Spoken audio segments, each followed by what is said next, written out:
No. 6:15 in the morning. Okay. My name is Pauly, Suba, filling in for Patti Arroyo. Okay.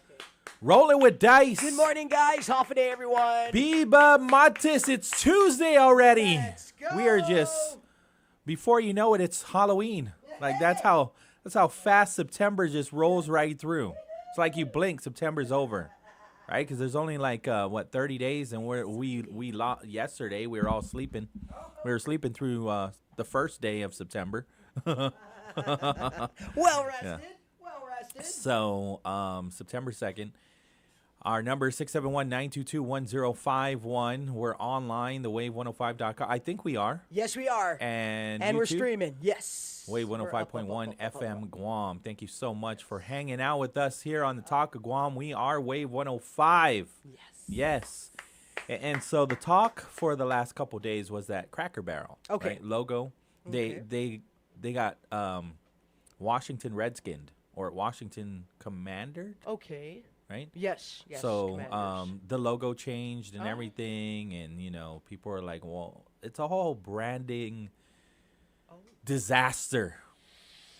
Yeah. And so, I mean, did you ask your regulars? Did you ask the people that actually go to Cracker Barrel and say, hey, we're going to change the logo. What do you think? Okay. Logo changes. Yeah. I see. So they got rid of the old timer. They got rid of the barrel, and nobody knows what's going on over there at Cracker Barrel. Cracker Barrel. And so, I've never been to a Cracker Barrel. I've seen them. I don't even know. I've seen them, right? I've seen the barrels, right? Back in the day, I don't know how long, the 20s? I don't know how far back it goes. All right. But they used to have those, they used to ship the crackers in these barrels, right? And then you would use the barrels for tables, and you just hang out, pull some chairs or whatever to the barrels and just hang out and socialize, right? It's a makeshift table, right? But then I've never been to a Cracker Barrel. I've seen them, and it never really bothered me. I've never really even wanted. I don't even think I've ever been to a Waffle House, to be honest with you. I think it's just growing up here. Okay. That would make more sense. I got the brands that I know. Okay. Denny's. I've been into Denny's there. For sure. I always wanted to go into an IHOP, and so I went to the IHOPs in the States, and like, oh yeah, they got all the syrups, right? The strawberry syrup, the grape syrup, like all kinds of different syrups, right? And so, delicious. But never a Cracker Barrel, never a Waffle House. Waffle House always got the notoriety for late night fights. Like just random. You looking at me? I ain't looking at you. You looking at me? I ain't looking at you. God. I saw you looking at me. Okay. And then they'd fight and 2 a.m. fights. Good Lord. Right? So, I mean, that was always like, that was a stereotype for these Waffle Houses. But Cracker Barrel, I've never. Cracker Barrel. Okay. I don't know. It just doesn't seem like a place that I'd want to go to anyways. But the logo. It's a barrel. Yeah, well, they changed it out, and so the regulars got all upset. Like, how dare you do this? Like, what is this? Is this the wokeness again? Did you just commit wokeness on the logo of Cracker Barrel? To the restaurants. Okay. All right. So, I guess they brought it back. The president, he's like, you know what? Wrong move. You guys need to bring it back. And so social media got a hold of it, and I guess they're bringing it back. They brought back the old timer, and they brought back the barrel. And so if that's, your regulars love their logo, I mean, it's all about branding nowadays, right? Okay, I got you. I'm looking at it now. Okay. Because I honestly feel like they made the wrong decision when they switched from the Washington Redskins to the Washington Commanders. And I think it was like the Washington No-Names for a while. Got you. They were just the Washington football team for a while till they figured out who they wanted to be. Okay. And so they ended up landing on the Commanders, but there's still this there are still people that are saying, Go back to the Washington Redskins. And no matter, I think even the Cleveland Indians are no longer the Cleveland Indians. No, no. Yeah. Yeah. Everybody's moving around now. So, I mean, that ruined everything. One of my favorite movies of all time as a kid was Major League, right? Bro, yes. When Charlie Sheen, Wild thing. That was good stuff. Hey, Yeah, that was a fun movie, and now it doesn't even make sense anymore. What happened to that team? I don't know. They changed it because of the wokeness. Yeah, the wokeness. People are like, well, it was racist. I'm like, okay. Whoa there. Slow down with the R word. Hey, bring it back. So it all just goes back to when I was a kid. Okay. Like, I understand. I know. I recognize racism when I see it. And people have, I've felt the racism on myself a couple times, right? But it all goes back to when I was a kid where my teacher would sing that song, Sticks and Stones. Was it my teacher or was it just classmates? Sticks and stones may break my bones, but words will never hurt me. And I think I just come from that generation where it doesn't even bother me. It just doesn't. I understand. I'm not going to control your feelings. And so if you're offended, then you're offended. All I can do is be like, thumbs up, sorry. It's all about how you treat people and being kind to people. But I can't help it if there's a logo or a name of a brand that's been around for so long and it offends you. Okay, don't go there then. Just don't go there. Got you. If you own a team, if you are so blessed to own a team and you don't like the name, then you can change it. But there's a lot of people that grew up with the name, like the Washington Redskins, and rooted them on, and there was a whole group of people that just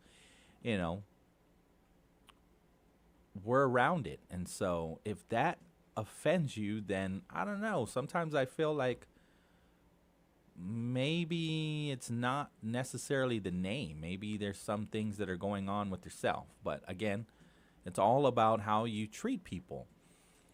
Logos and stuff, I guess it can be offensive, especially when it gets into the mainstream, but it's not necessarily like a direct image towards you specifically. But, all kinds of things offends all kinds of people, I guess.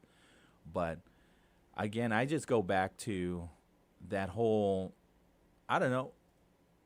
I grew up being called Cracker. What? Yeah, because No, they didn't. I was lighter than most of my They did not. my friends. Did they really? Yeah, and then my name is Pauly, so it was all day, every day. Pauly want a cracker. God, stop. Yeah, Bro. it really was. Wow, that's wild. And this was as a kid, right? That's and crazy. so I just still remember. Wow. And sticks and stones may break my bones, but words will never hurt me. And then I learned to send it right back. Oh yeah? And then I'm the one that gets in trouble because they're like, "Oh, you know, Got you. they're calling you Pauly want a cracker, but you can't be calling that kid's mom something." Oh, you went below the belt, Pauly.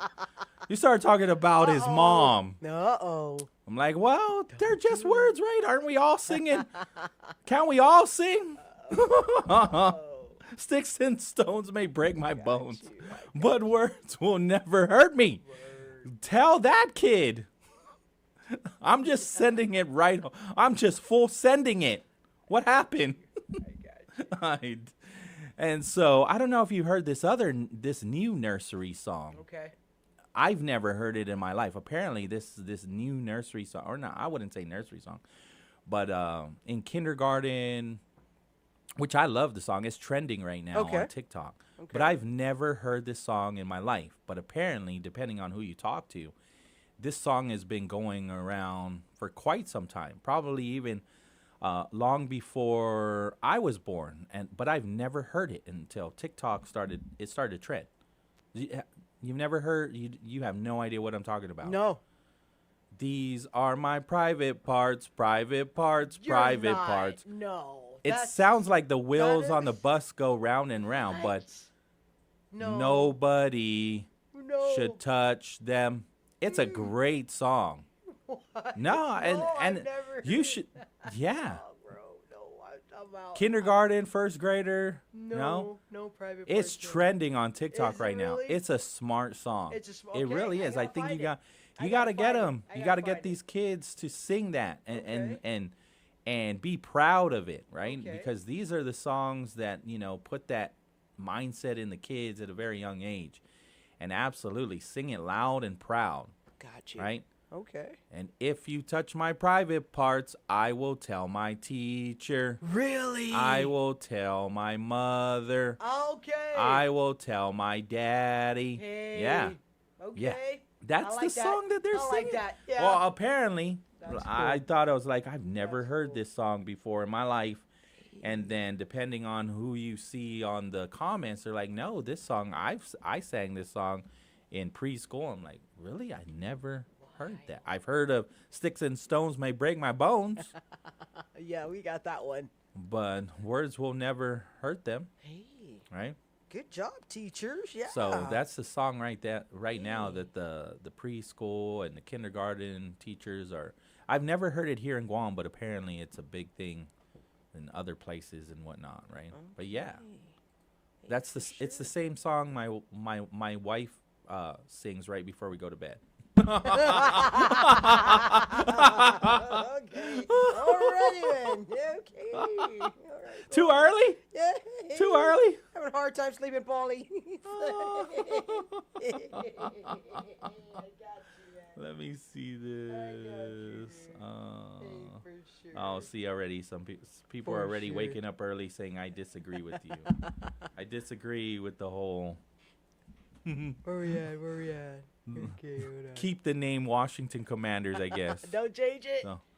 That, Leave it. yeah. Okay. Fine then. All right. Okay. There's just something I don't know. There's just I've never followed the Washington Redskins, but there was just something about the logo. The logo was mean. Is that or how did Was the kids it? say it? Hmm? It's tough. The logo was tough. It's tough. Yeah, with the Okay. chief. Okay. And now it's just a W. So it's not so tough. It's not as tough, I guess. Right? But if we're talking about football, we got one more week, right? That's what we're doing. We got It's one on. more week to go. We have a week schedule. Have you looked We at the do. schedule? We do. We have no excuse None at all. No. to win out our division. Mm-mm. No, we got this one. I would say no excuse to win out. got this Last year, what 6-8? Few injuries. It was a tough Was it year. 6-8 or right? 6-9? Yeah, I we did. forget. We had But busted I think we ankles. only won 6 games. No Bro. excuses anymore. Yeah. Right? Christian McCaffrey he's healthy. Right? I mean, we lost Debo to did. the Washington Redskins. Right? Yes. I just keep saying the Washington Redskins until I really offend people. I'm so offended.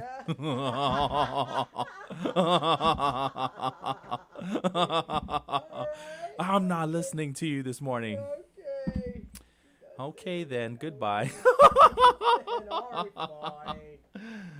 Fine. So I think we're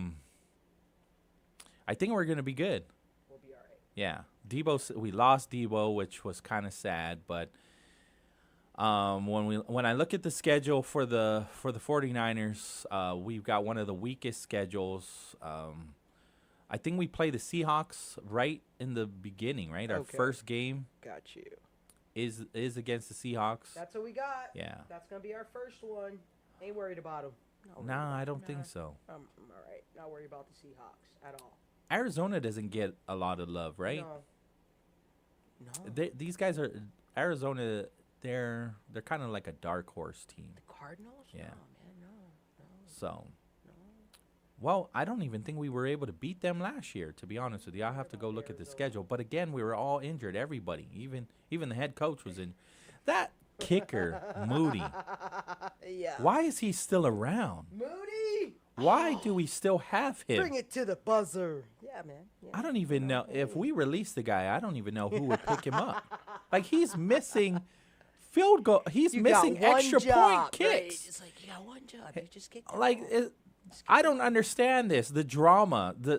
See, this is the frustration and the stress. Here we go. This is unneeded stress. Here we go. When you score a touchdown, you practically go up and go to the refrigerator. You go get a drink. Okay. Right? Yeah. You're not even watching. And when you come back, you're expecting it to be 7 points. When you come back and you sit down and watch the rest of the game, you're expecting the score to be 7 when they come back from commercial. And when you come back and you sit down, you're like, 6? What happened to the extra point? But now, because of Moody, you're sweating. You're wondering, is he going to hit this extra point? That's nonsense. Why do we still have this kicker?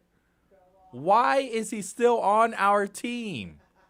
That makes no sense to me. I get the whole Deebo Samuel, he's frustrated. He's probably frustrated from his kicker. The kicker is his frustration. And you chose to keep the kicker over Deebo. Are you serious? Deebo is this guy is the most intimidating player in the NFL on the offensive side. Nobody wants to line up with Deebo. I mean, the guy's named after the villain in Friday, where all of California is scared of this man. You had to run. You had to hide your bicycle from him. It is. It's really sad. And we let him go, and we kept the kicker. Are you serious? That's the frustration that I have.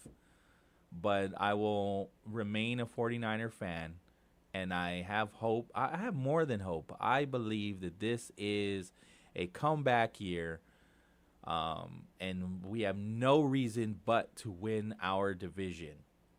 Just win our division. Make it interesting. Make it fun again, right? Yes. So I don't think again. When Moody comes up, I'm just like, I am stressing out, and that's unneeded stress. Don't mess it up, Moody. That is unneeded stress. Come on, Moody. Yeah. All right, 6:33 in the morning. We'll take our break. Yes. I had a fantastic time at Governor Joseph Flores Park, Epau Beach, on Sunday for Labor Day. And we'll talk about it a little bit until we get into, and then whatever else you want to talk about, right? Obviously, if you don't agree with me, call it in, 671-922-1051. And we'll discuss, like the promo says, we'll debate. And a lot of times, it don't even, just like falls right. I grew up again. Sticks and stones may break my bones, but words will never hurt me. So I could take it. 6:34 in the morning. Wave 105. My name is Pauly, Suba, filling in for Patti Arroyo right here on Mornings with Patti. We're the talk of Guam, rolling with dice. Think you've got what it takes to win? Tune in every Friday on Wave 105 FM with Patti Arroyo for the Hilton Trivia Challenge. Test your knowledge and you can score dinner for two at the Hilton Guam Resort and Spa. It's brought to you by the Hilton Guam Resort and Spa, only on Wave 105 FM. Indeed, Guam, Hafa Adai, everyone. Good morning and welcome back. 6:35 on a Tuesday, September 2nd, streaming live and online at thewave105.com, as well as our YouTube channel. That's Wave 105.1 FM Guam. The Wave studio lines can be found at 922-1051 or 1052. Your local headlines for you right now. It's Skylar Obispo from the Marianas Business Journal and the Guam Business Magazine. It's all brought to you by McDonald's. I'm loving it. Buenas and Hafa Adai. Here's the latest from the Marianas Business Journal. Korean airliner Jeju Air has decided to suspend its Incheon Guam flights until March of next year. This comes amidst increased Korea-based visitor arrivals for July and August, according to the Guam Visitors Bureau. Recently, GVB had advocated for a supplemental budget for airline incentives in the Gov Guam fiscal year 2026 budget, in which the Guam legislature approved $10 million for the initiative. GVB President Regine Bisco Lee said in a statement that the Bureau anticipates stronger traveler arrival numbers in the final quarter of the fiscal year. In more news, the Commission on Chamorro Language and the Teaching of the History and Culture of the Indigenous People of Guam has aired a new program as a part of celebrations of the anniversary of the Organic Act of Guam. According to the Commission, the program is inspired by the presentation delivered by Dr. Laura Sauter at the International Indigenous Youth Forum in 2023. The program explores Chamorro history and culture through the lens of Indigenous historiography and Chamorro revisionism, the Commission said in a statement. The program will be accessible to the public on the Commission's YouTube channel as well as the Guam Legislature's channel this coming week. Reporting for the Marianas Business Journal, The Wave 105, and Power 98, I'm Skylar Obispo. Hafa Adai, Guam. Engage in a conversation made for the veterans of Guam with Johnny and Miss Bobby. We want to hear concerns and comments. Tune in every Wednesday for our new time, 10 a.m. to 12 p.m. on Wave 105, the talk of Guam. Are you planning a trip to the Philippines? Why not come back feeling healthier and more rejuvenated? At the Medical City, we offer world-class healthcare services, including comprehensive executive checkups and top-tier aesthetic treatments for as low as $530. Imagine lounging on white sandy beaches, shopping at top-tier shopping centers, and indulging in premium healthcare all in one vacation. Book your getaway now and experience the best of both worlds. The Medical City, your trusted partner in health. Hafa Adai, Guam. Good morning, guys, and welcome back. Your first look at this morning's Real Deal Traffic Report. It is being brought to you by Guam Auto Spot, where you can schedule a test drive by calling 478-AUTO or check out our inventory. It's on our website at guamautospot.com.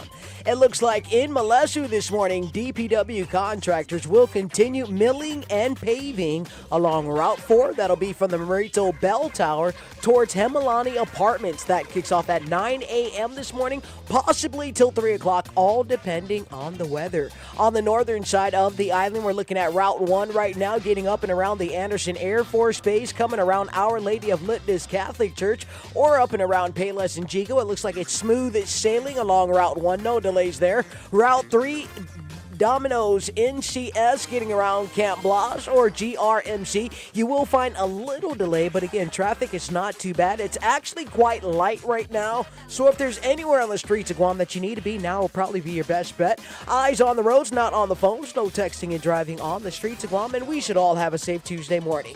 This is your Real Deal Traffic Report for Mornings with Patti on the Wave 105 FM, and it's all brought to you by Guam Auto Spot.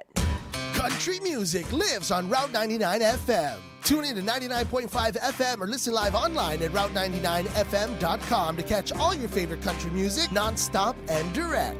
24/7 country music. Classics, throwbacks, and the chart toppers are keeping you cruising on Guam's road to all country music, Route 99 FM.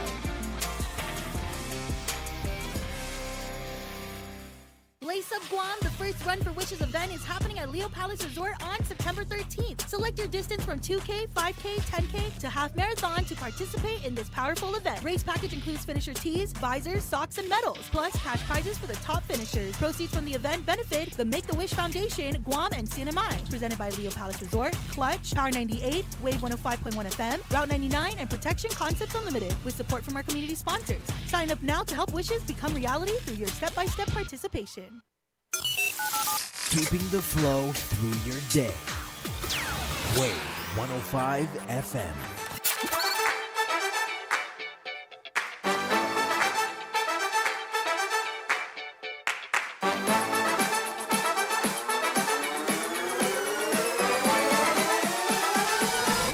Good morning. Yeah! Welcome back. Mornings with Patti, rolling with dice. Hey, good morning, Guam. Good morning, Pauly. My name is Pauly, Suba, filling in for Patti Arroyo for the entire week, right? Go. And so by the time Patti comes back, we're practically done with September. Okay. It's like the no, February is the shortest, right? Okay, February's a short one. Yeah, Yeah. whether it's 28 or 29 days, but September's pretty.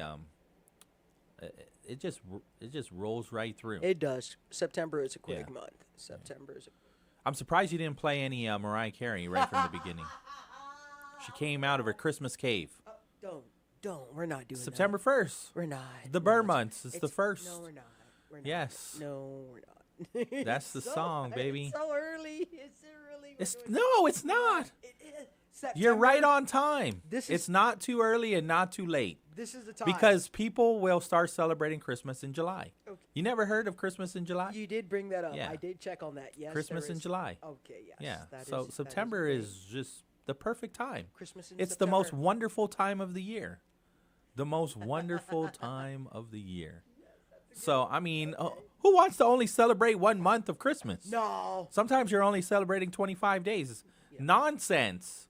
Nonsense. We want I that say turkey. celebrate 4 months. Right? Celebrate 5 months if you Hey. want. Go right into January. People do. You know, they say it's till Three Kings, but then they're lying to you. They're still got their Christmas decoration. They still got the Christmas lights. Still well after Three Kings. I got somebody that I drive by Hyundai. Oh, I'm calling them out. Here we go. Still got their Christmas lights up. It's like, hey, do I? If I never turn them on, are they up? Yeah, and I agree with the person, right? I would say, hey, you're just, you're making life easier for yourself. If you're deciding to leave them up, just don't turn them on, right? Leave them up year round. Just don't turn them on. Because, I mean, you're one step ahead of the rest of us. You don't have to get up on the ladder and put them up. Here we go. We got somebody celebrating Christmas right now. They are. That's what I'm Christmas and talking all about. the holidays. Here you go, Pauly. Let's go. Hafa Adai, Wave 105. You're on the air. I Hafa just Adai. wanted to make a comment about your sticks and stones. Oh, yes, please. Here we go. Go for So it. you summarized hundreds of years of genocide for the Native Americans, a continued stereotyping typing of these individuals, and you just wrote it off as sticks and stones. Incredibly ignorant. Incredibly ignorant. Simply because you like the name of your sports team. Oh, it's not my sports team, but I see where you're going with this. Yeah. Sticks and stones, buddy. My God. Genocide. You have no idea of history. Oh, I get it. If you did, you wouldn't have said that. Oh, but I disagree with you because it's just Okay, football why? team. Why? It's football. It's sports, right? It's I not understand football. that. It's the name. It's the name. Okay. It's the name. So It's the continued usage of the Native Americans' name. How would you like it if your kids were called Redskins when they were kids? trust My kids me. are third Lakota. I understand where you're coming from, but again, Incredibly ignorant thing to say. No, don't. Just take it, Pauly. Be a man. I am taking it. You're Then offended. apologize. Apologize to you. I apologize that you're offended. No, I apologize to the Native Americans because you discounted everything that they've been working for hundreds of years. And by what I said has changed all of Yeah. that? Like, I think No, that you're what offended. you say contributes to it. I don't What think you so. say as a personality on the radio contributes to that. I You disagree. take responsibility for what you say and the place you sit in this society as an influencer. I don't think so. I think you give me too much credit. You're incredibly ignorant, Pauly. You give me too much credit, sir. No. Yeah. All the little people that contribute to it contribute to the continuity of this thing that is going on. So I know how to separate because Don't separate. Yes. There is no Why? separation for a Why Native can't American. I'm and- separating and football the and a The sport term Redskins. and a sport. It's not a sport. It It's is. about It's a football. name It's of an a American team. football yes, team. Yes, it is a sport. It's Yeah. the name. It's not the sport that they're saying anything about. It's the name. You can't separate it. I have separated they're it. They are not protesting football. They are protesting the name Redskins. Now, what the hell? This is not coming from anybody, just anybody on the street. This is coming from the Native Americans. Perception. Continued perception. Continued stereotyping. Pauline, if you can't see that, you're in the wrong job. Fair enough. Fair enough. Pauly, and you speak to Native Chamorros, indigenous people, and you're just doing the same damn thing that's been done to us. Sticks and stones, Pauly. Your words mean things, regardless of your ignorance. I'll take it. Have a good day. You too. And You too, to this sir. point, you're busy defending something that is indefensible. Writing it off as just purely sports. It's just sports. It's not purely sports. Hundreds of years. Redskins. Savages. My God, Pauly. Your parents raised you better. Absolutely. Absolutely. It's not about sports at all. It has nothing to do with sports. It has something to do with the commercialization of the portrayal of Native Americans. The Redskins, they used the name, and they named the team Redskins because of the ferocity of Native Americans during that time.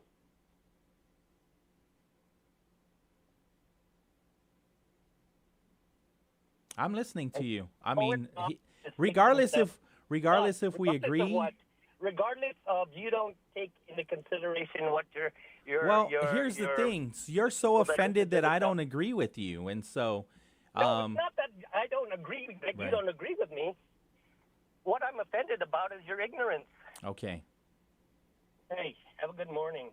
Good morning. And so I appreciate you calling in and sharing all of this. Okay, have a great day. Okay. Because you refuse to acknowledge it. I refuse to acknowledge it. I just apologize to you that I have offended you. Help me, and it's not about you. It's just contributing to this. Oh, it's woke. I'm not a fucking woke. Whoa, now you got to go. See, who's the person that's using those kind of words? So now you have to go.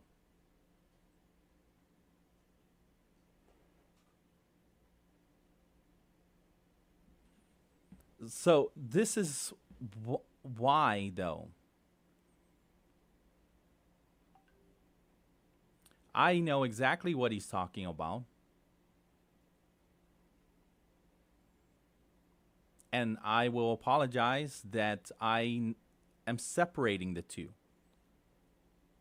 And people don't see it that way in this society. Refuse to. And I'm the ignorant one. And yes, I 1,000% agree with you in genocide. And I 1,000 agree with you even here in Guam. We can still be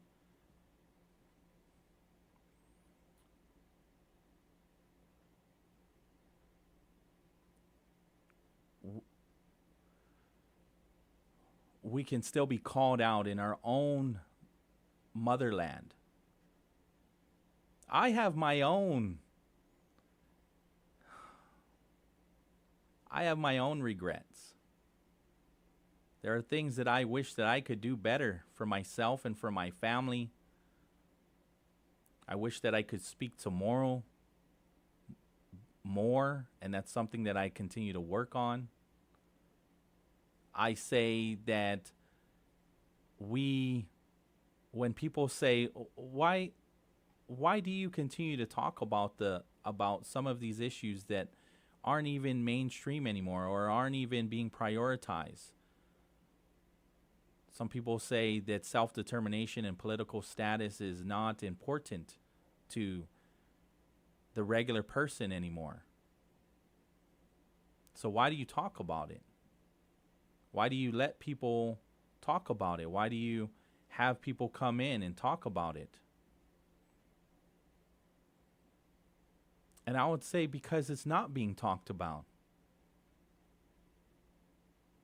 Just because no one else is talking about it doesn't mean that we should just stop. I am not your enemy, sir. And I apologize that my light conversation offended you terribly. So I am the problem and I should not be sitting in this chair. Feel free to take it. Take this chair. I'm blessed and I'm grateful. I'm not going to say things. One instance I'm agreeing with you. One instance I'm on the same side as you, and the next I'm not. I'm my own person. I am my own person, and I will not apologize for being my own person and having my own thoughts.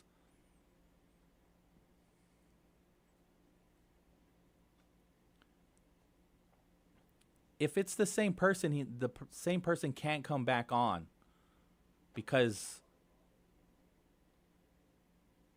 the word that the person said, because they lost their own thought process and got out of control and used the F-bomb.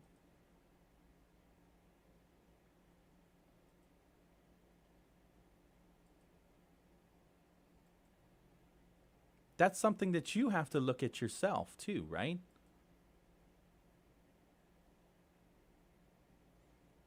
Somebody else is on the radio? Yeah, we got a different caller. Here you go. Hafa Adai, Wave 105. Morning. Good morning. I'm so not in agreement with that gentleman that just called. And I wanted to say that it just takes one person to just feel offended with what you said. I think you took it out of context. So I think gentleman shouldn't be calling you. I think he should be apologizing to you. That's his. There's a lot of things what he said was correct, but again. But he took it too personal, and it's not the platform to speak about it. Because I actually felt offended when he was offending you. But I was just listening to it, and I think he just took it really out of context. So I just wanted to make sure you don't let this gentleman ruin your day. No. Because I always listen to this station, and there's a lot of good things that is being conversed in this station. That's why I listen to it. Thank you. I appreciate that. Just have a great day, Okay. Pauly. Thank you. Okay, bye-bye. Thank you for that. I really do appreciate it, But here's the thing, too, because he said that my parents raised me better. Yeah, absolutely they did. We all make mistakes. Nobody's perfect. We're all humans, right? I say things that offend my parents. I think I say things that offend my wife all the time.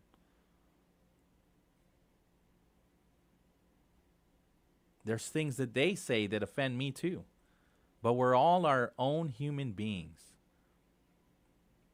And I will go back because they were just words. I wasn't even citing anything historical.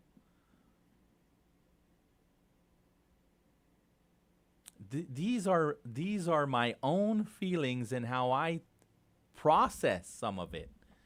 And I wasn't even going off on some kind of crazy, like I'm here to change your mind.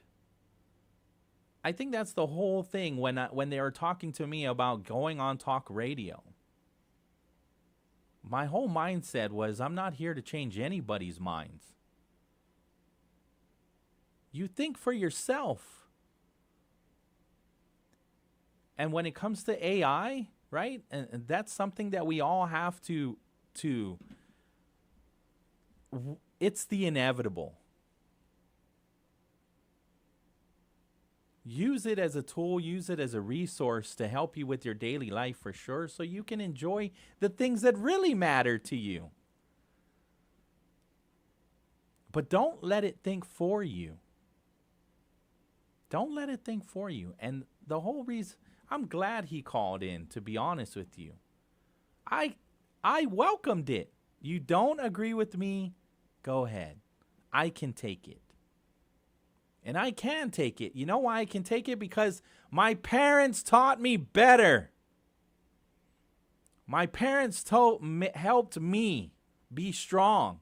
When somebody's attacking me or wanting to be confrontational, don't lose your cool. Stay in control. Stay in control of yourself.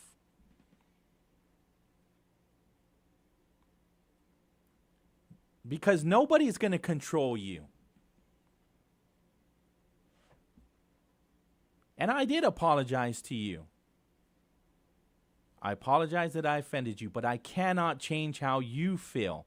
I am not going to lose sleep at night for however anybody thinks how I think. That's not living.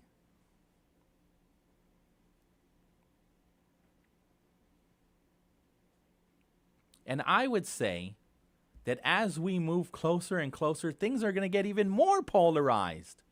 I'm sorry, sir, I do not agree with you. On some things I agree and some things I do not. But life is short.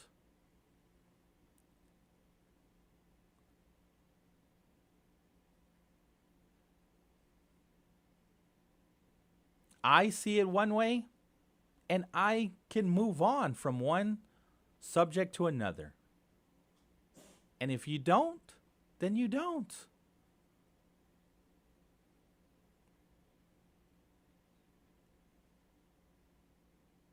But things are going to be more, as we get closer to elections here in Guam, in the nation, and what is happening, things will be more polarized.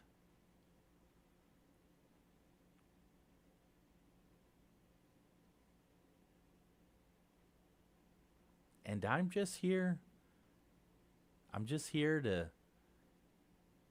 share my thoughts, and you're not going to agree with them. Take in some of the information, listen to what is being said in the community. You'll hear my biases. And take it for what you will. There are good people doing good work on both sides of the aisle, Republican and Democrat, thinking one way or another.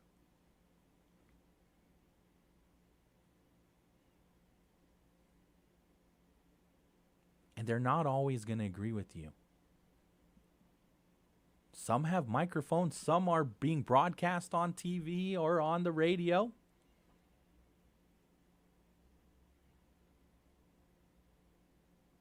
We're going to invite people that you may not agree or agree with.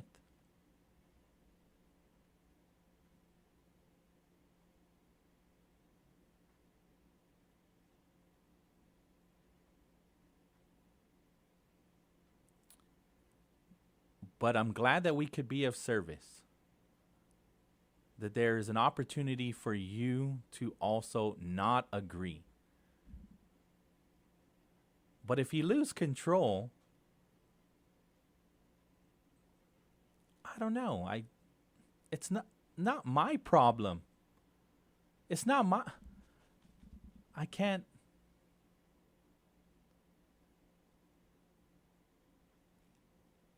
I can't control how you take and process things that are said.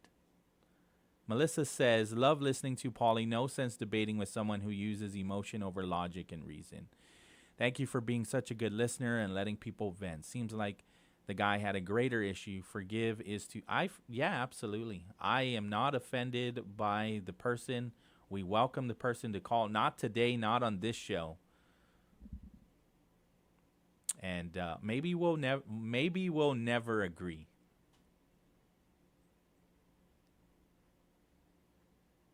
and that's okay. I guarantee you, though, I guarantee you that I'm going to go home and my kids are going to love me. My wife is going to love me. My mother and my father are going to embrace me. And that's all that matters. That's all that matters. And we've got 3 more hours of this. We got 3 more hours. KGUM-FM in Dededo, Guam. This is CBS News on the Hour, sponsored by Progressive Insurance. I'm Christopher Cruz. It's Labor Day, perhaps a chance to assess how you're doing professionally and financially. At a parade in Milwaukee today, it was a mixed bag. I'm working more for a little bit less money than I made before. I'm not complaining because I know there's people that have it a lot worse than I do. The economy hasn't really gotten down to people like me. I don't own that many stocks or bonds or anything like that. I work for a wage, and that hasn't gotten any better. Labor unions in the city say they continue to fight for improved workers' rights and benefits, including higher wages and better health insurance. The Census Bureau has released preliminary data that shows more than 1.2 million immigrants disappeared from the American workforce from the first of the year through the end of July. Among them, immigrants who are legal U.S. residents. Teresa Romero is president of the United Farm Workers Union. Right now, today, every farm worker is going to work terrified of not coming home. The U.S. isn't the only Western nation cracking down on immigrants. CBS's Cami McCormick has that. Britain's Labour government is under mounting pressure to reduce the number of asylum seekers reaching the country's shores. Prime Minister Keir Starmer says he wants to accelerate the closing of migrant hotels. I understand why people want the hotels closed. I want them closed, and I will work across the board to close them as quickly as possible. That is my aspiration. Every one of those hotels closed down. The country's interior minister says applications by registered refugees to bring family members into the country will also be suspended to give the government time to toughen the rules. It's been a busy Labor Day weekend at America's airports. KIRO radio reporter Brooke Griffin has the view from Seattle. Whether you're headed home after the last summer holiday, Las Cruces, New Mexico, or you're just starting a trip. It's his birthday today, so we're going to go play some golf in California. Seattle-Tacoma International Airport is expecting 191,000 people for the post-holiday rush. If people in Canada and parts of the U.S. look to the skies tonight, they could see a striking phenomenon. The northern lights might be seen thanks to an eruption from the sun known as a coronal mass ejection that happened over the weekend. It's expected to impact the Earth's magnetic field in the overnight hours. When it happens, it will set off a colorful display of the aurora borealis. People in 18 states could see the green or red glow of the aurora in the sky. NOAA says the lights will be most visible from just after sunset or just before sunrise, with its peak between 2 and 5 a.m. Eastern. Matt Piper, CBS News. Naomi Osaka has eliminated Coco Gauff 6-3, 6-2 at the U.S. Open to reach her first major quarterfinal since 2021. This is CBS News. Sponsored by Progressive Insurance. Get renter's insurance to protect the things that make your place a home, including coverage for theft or damage. Visit Progressive.com.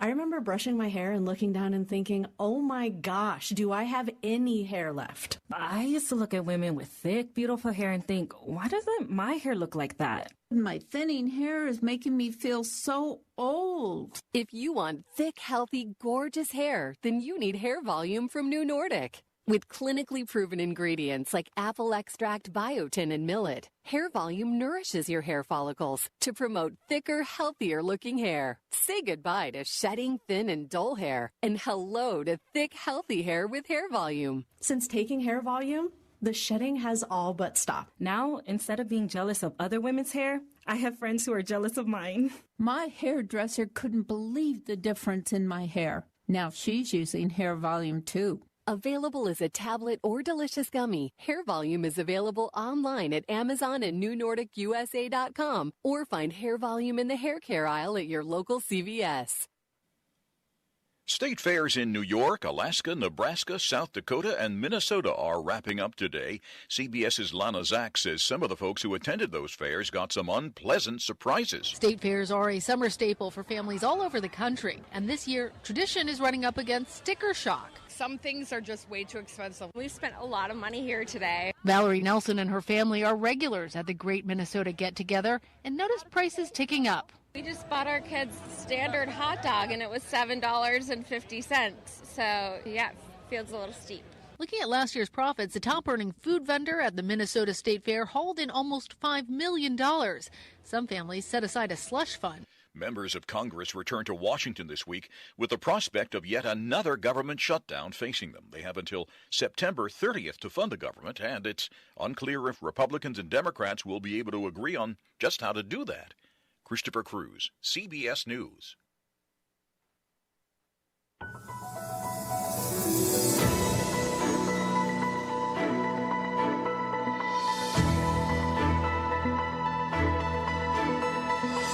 Hafa Adai, Guam. Good morning, guys, and welcome back. This is Mornings with Patti on the Wave 105 FM, hosted by Pauly Suba on a Tuesday, September 2nd. 6 minutes after 7 o'clock this morning, streaming live and online. You can find us on the World Wide Web at thewave105.com, as well as our YouTube channel. That's Wave 105.1 FM Guam. And the show this morning is brought to you by Chili's Grill and Bar, Pat's Tinting and Detailing. GTA, we start with you, the Medical City, where patients are partners. Sherwin-Williams Paints.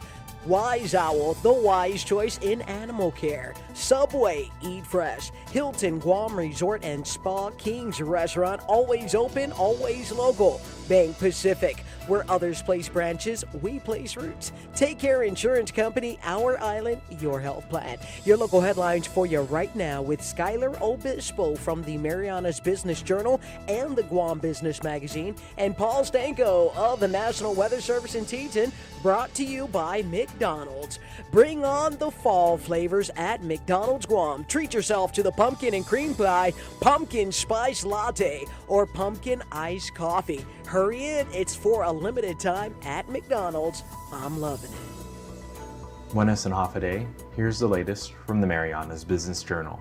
Over the Labor Day weekend, Governor Lulian Guerrero called for a special session of the Guam legislature to enact 2 measures to expand the governor's emergency powers to address Guam's healthcare shortfalls at the Guam Memorial Hospital and to utilize American Rescue Plan Act funding to support the construction of the planned Mangilao Medical Campus.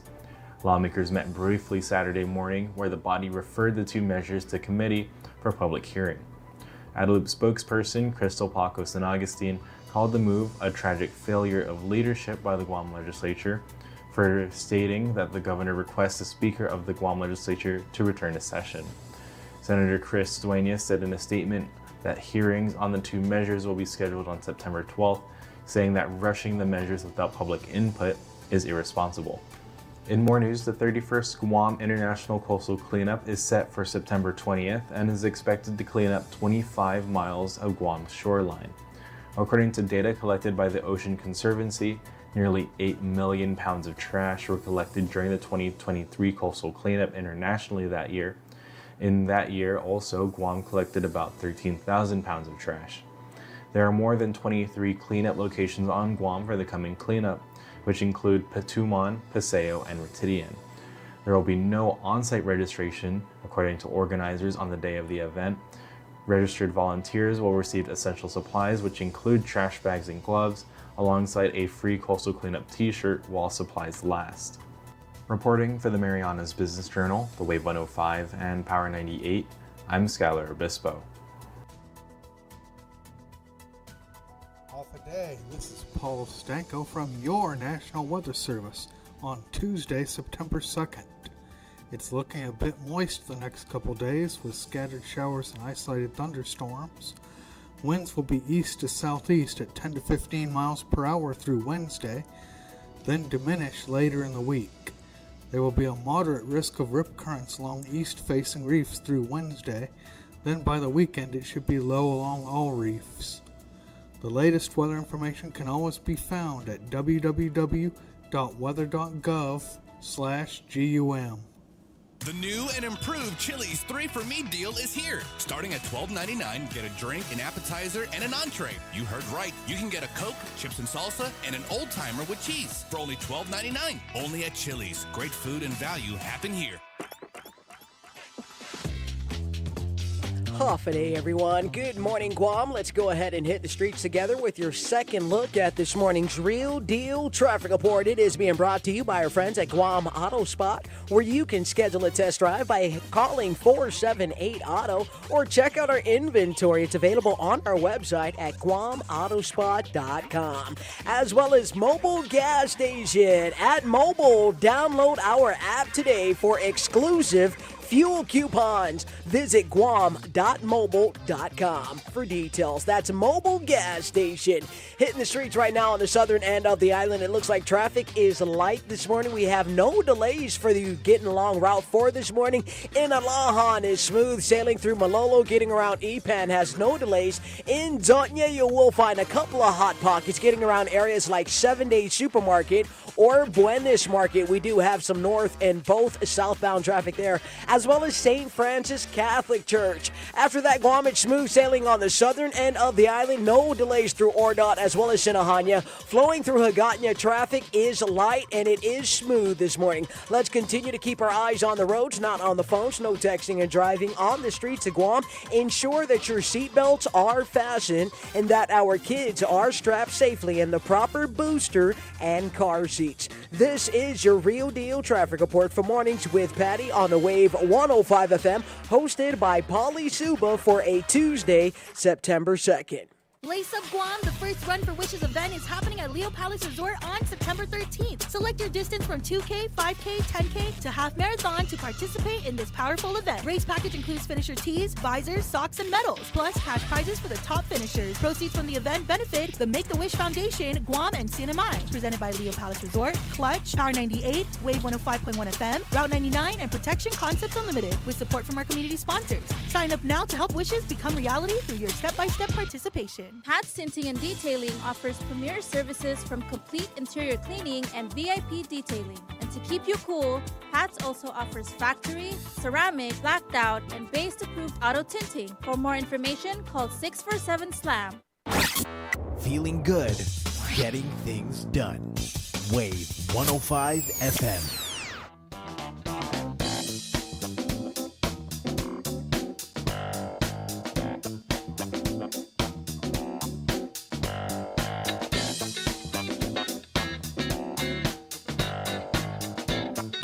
All right, welcome back. Mornings with Patti. My name is Pauly Suba, filling in for Patti Arroyo. Still here. Hey, yeah. Yes, we are.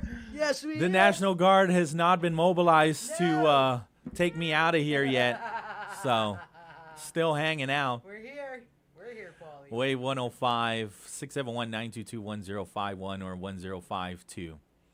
We're online, thewave105.com, as well as our YouTube channel, Wave 105.1 FM Guam.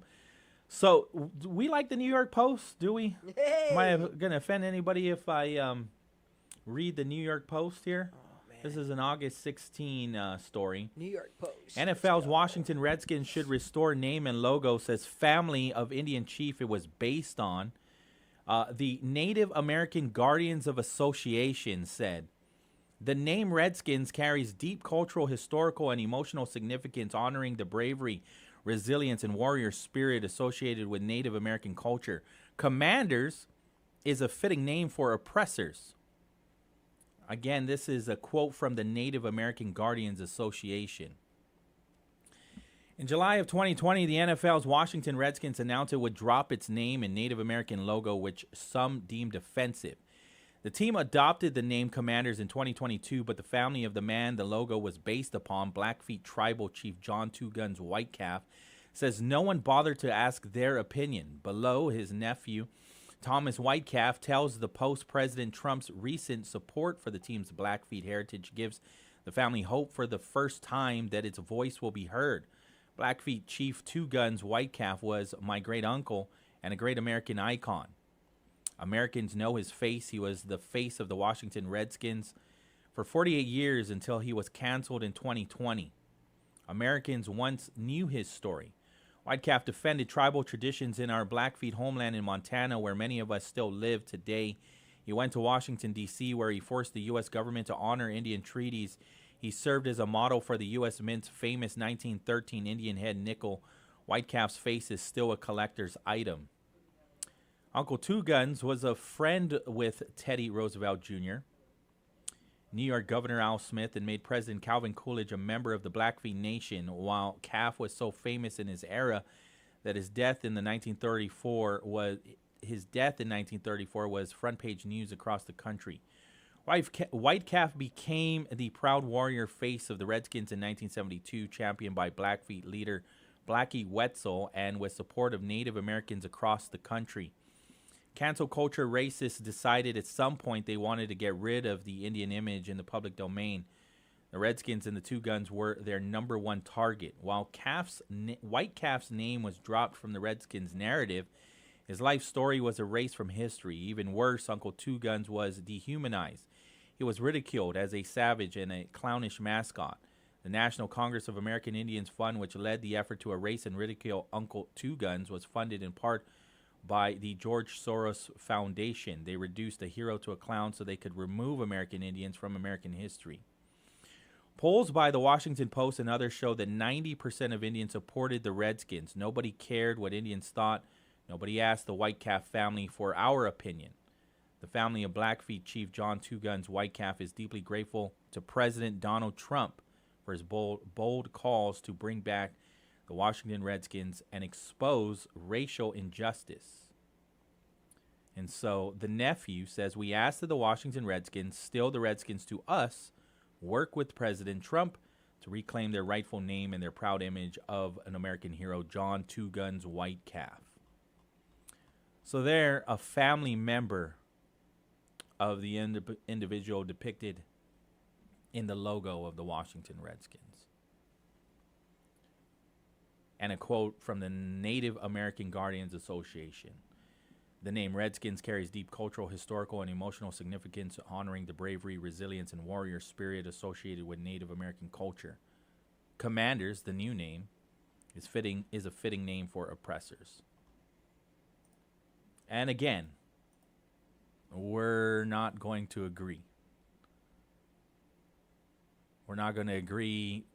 The things that I'm saying, you're not going to agree.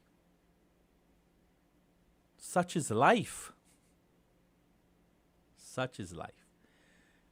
7:17 in the morning. Let's see here. The Labor Day picnic. That was a whole lot of fun. The longest serving employee, I didn't realize, 54 years. 54 years, Pauly. In GovGuam. 54. That is some loyalty right there. That is some serious loyalty. Tough dedication. Nicely done. Yeah. Great job. 54 years. 54 years. The government of Guam also began 75 years? 75 well, the signing of the Organic Act, right? 75, okay. Allowed those that were here in 1950 to become U.S. citizens, and then Okay. it basically started the government of Guam. In that signing. And so Marie Heflin Okay. from the Department of Labor Got you. was Look at that. awarded for the longest serving GovGuam employee. Still serving today, 54 years. 54 years. Heck yeah. Wow. What department she at? Department of Labor? Department of Labor. Nice. Labor Day named after that department. Hey, congratulations. Great job. It was a lot of fun on Sunday. beautiful. Shout outs to Gita. I worked with closely, right? Okay.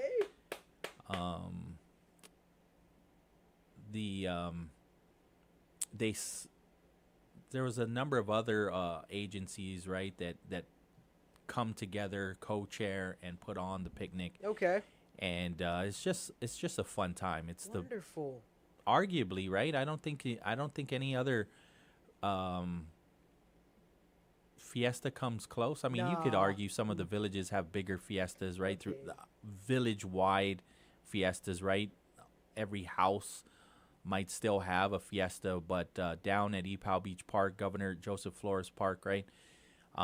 It's packed with GovGuam employees from GITA to the University of Guam to GDOE, the largest agency.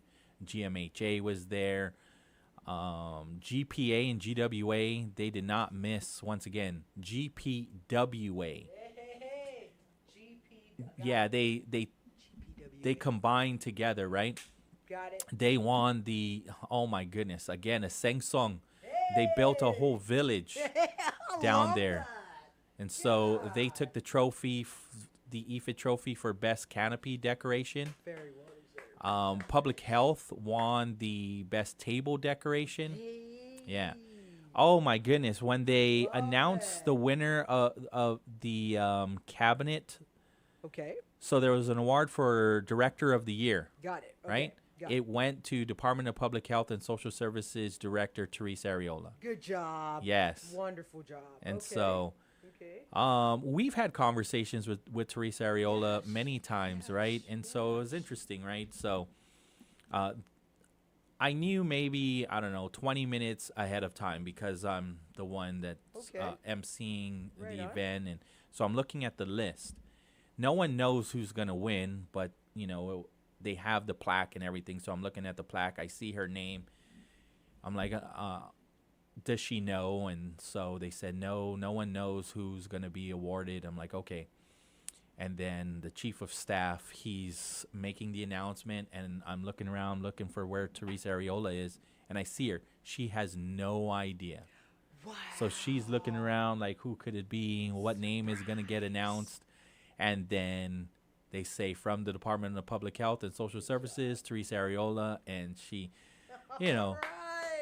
she was surprised, absolutely surprised, and the whole crowd was just so very happy for her. I'm a wrestling fan. Yeah, okay. We still like wrestling, right? We like wrestling. Are you offended? Are you offended that I like wrestling? No, dude, I'm good. I like wrestling. And so when the crowd chants, "You deserve it," okay, you deserve it, I was in my head. I'm like, I was doing the chant. You deserve it. You deserve it. Right? And so she came up and she got her photo and everything. Yeah. She was great. They also hosted the Tatuha Hula Fitness. Oh. Yeah, and they did a whole demonstration too. Hey. And that is a workout. Oh my goodness. And so that's something that they're putting together for community-wide, island-wide to take part in. And so if you want to know more, Tatuha, that's in Tamuning, right?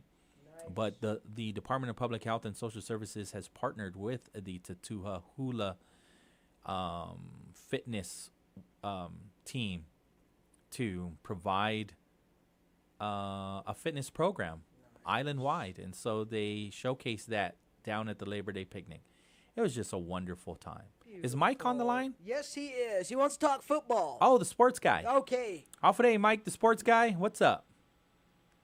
Hey, Hafa Adai, Pauly, and you, Patti. The only way I found out Patti was going to be going off island was when I messaged her Saturday night saying, hey, I'm here at the Special Olympics function for Special Olympics. I was there this past Saturday night at Capitol Kitchen trying to raise funds for the athletes and all that stuff. And I was able to get some interviews at the same time. Oh, since we are talking about football, how about that game yesterday between Andy and Miami going down to the wire? 27-24 win for Miami. Okay. Miami beat Notre Dame. The Fighting Irish. Are we allowed to say that name too? Hey, you can say that. As far as I'm concerned, I don't see no problem considering it's the greatest, what's that called again, rivalry in college football besides Catholics versus Mormons with Utah and BYU. See, you know more than me. I thought it was. I thought the rivalry with ND was. Is it Miami? Yes, it is, because that's the Catholics versus Collins rivalry name that got called about it. You know more than me. Because remember, Lou Holtz was the coach when they beat Miami that year, and Jimmy Johnson was there too. Ah, I forgot Jimmy Johnson was down in Miami. Yeah. Yeah. Before he did his magic in Dallas. Yeah. But anyways, today on ESPN, I believe Bill Belichick makes his college coaching debut with the North Carolina Tar Heels. See, I forgot about them too. Yeah, everyone's still thinking about Mac Brown, and so now it's onto the Belichick era in Charlottesville. So we'll see how that. Chapel Hill. We'll see how that goes. Other than that, U.S. Open's going on. You got some local stuff going on too, and everyone have a great day, and let's go all the way. Who go all the way? Let's go all the way. Everyone, man. Oh, let's go all the way. There you go. Yeah. That's what I'm talking about. Yeah. Yeah. Other than that, you guys have a great day, and too bad I won't be able to talk to you this afternoon. No. Melissa Savars, the Dedido mayor.